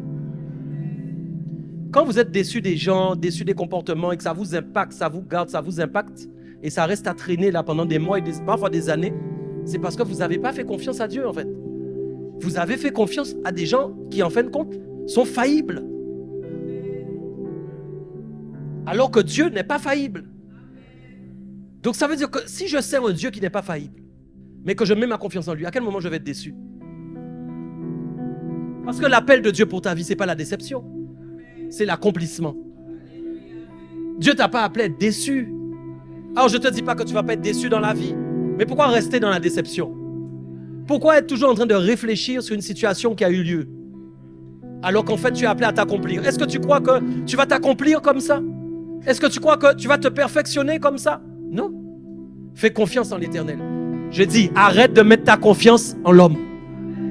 Après, des fois, les gens sont déçus des pasteurs aussi. Ils sont déçus et puis, ils ne viennent plus à l'église, ils sont déçus. Mais le pasteur, il est faillible aussi. Il peut faire des erreurs, le pasteur. Après, bien sûr, il y a erreur et erreur. Mais il peut faire une erreur un jour. Vous ne dites pas amen, mais... Et puis, on est resté sur le pasteur. Il a fait une erreur, il a fait une erreur, il a fait une erreur. Oui, il a fait une erreur, ouais. Et toi, est-ce que tu n'en as pas fait des erreurs? Ok? Parfois, je suis prophétique, hein, là. Parfois, c'est dans la famille. Dans la famille, il y a quelqu'un, vous n'arrivez pas, vous êtes déçu tout le temps de cette personne. Mais qu'est-ce qu'il y a? Arrêtez d'être déçus. Est-ce que cette personne s'appelle Dieu? Est-ce que jour Dieu a dit que cette personne dans votre famille allait être parfaite? Est-ce que Dieu vous a montré une vision où cette personne allait être extraordinaire, qu'elle n'allait jamais faire d'erreur et que vous allez être toujours heureux jusqu'à la fin? Mais que quelqu'un me réponde. Est-ce que c'est ça que Dieu vous a montré? Non. Vous avez des gens à côté de vous imparfaits, qui vont faire des erreurs, qui vont être faillibles. Arrêtez d'être déçus. Ah, ce matin, arrête de mettre ta confiance en l'homme. Arrête d'être déçu. La déception, ça n'amène pas la perfection. C'est une dégradation de tes pensées. C'est une dégradation de ton positionnement. C'est une dégradation dans tous les domaines de ta vie, je t'assure. En plus, ça va te poursuivre dans tes rêves. Ça va te poursuivre dans tes pensées. Tu auras des rêves avec ces gens-là. Tu auras des trucs. Pourquoi? Parce que c'est alimenté. Il y a une alimentation. Et coupe le secteur au nom de Jésus. Coupe le secteur ce matin au nom de Jésus. Coupez ça. Coupez le secteur ce matin. Ouais. Pour que toutes les pensées de Dieu prennent leur place. Hein? Pour que toutes les pensées de Dieu soient à leur place. Et qu'il n'y a pas de place. Même s'il veut entrer, il ne peut pas entrer. Est-ce qu'on est d'accord? Même si une petite pensée de frustration veut entrer, il n'y a pas de place. Il n'y a pas de place. Pourquoi? Il n'y a que les pensées de Dieu là-dedans. Dans ma cabèche là, il n'y a que les pensées de Dieu. Rien d'autre ne peut passer. Ni frustration, ni déception. Ça n'entre pas. Vous comprenez? J'ai autre chose encore. Je le dis parce qu'il faut arrêter d'aller voir des gens qui ont des pratiques bizarres. Pendant que j'étais en train de prier et de dire faites confiance à l'Éternel, le Seigneur me montre. Je ne vais pas dire, j'ai pas vu de visage. Mais des fois, on va voir, il y a des gens, vous allez voir des gens à pratiques bizarres. Alors, si vous faites confiance à Dieu, mais qu'en même temps vous faites confiance à des pratiques bizarres, il y a un problème dans votre conversion. Parce que depuis longtemps, votre famille vous a amené toujours chez cette personne. Et ce n'est pas vraiment une vraie sorcellerie démontrée. C'est une sorte de sorcellerie à moitié. Donc ça passe. Soit on se confie en l'Éternel, soit on se confie dans les hommes. Il faut arrêter ça aussi au nom de Jésus. Il faut arrêter avec les croyances bizarres. Les croyances bizarres. Parfois on a des croyances bizarres qui se mélangent avec les croyances de Dieu. Il faut arrêter avec ça aussi. Tu dois faire confiance à l'Éternel. Ok? Parfois on a des croyances bizarres, on a l'impression que ça va plus vite par là. Non, ça ira pas plus vite. Hein. Ça te donnera l'impression que ça va plus vite. Mais ce sera beaucoup plus long. Ok? Amen. Père, je prie dans le nom de Jésus.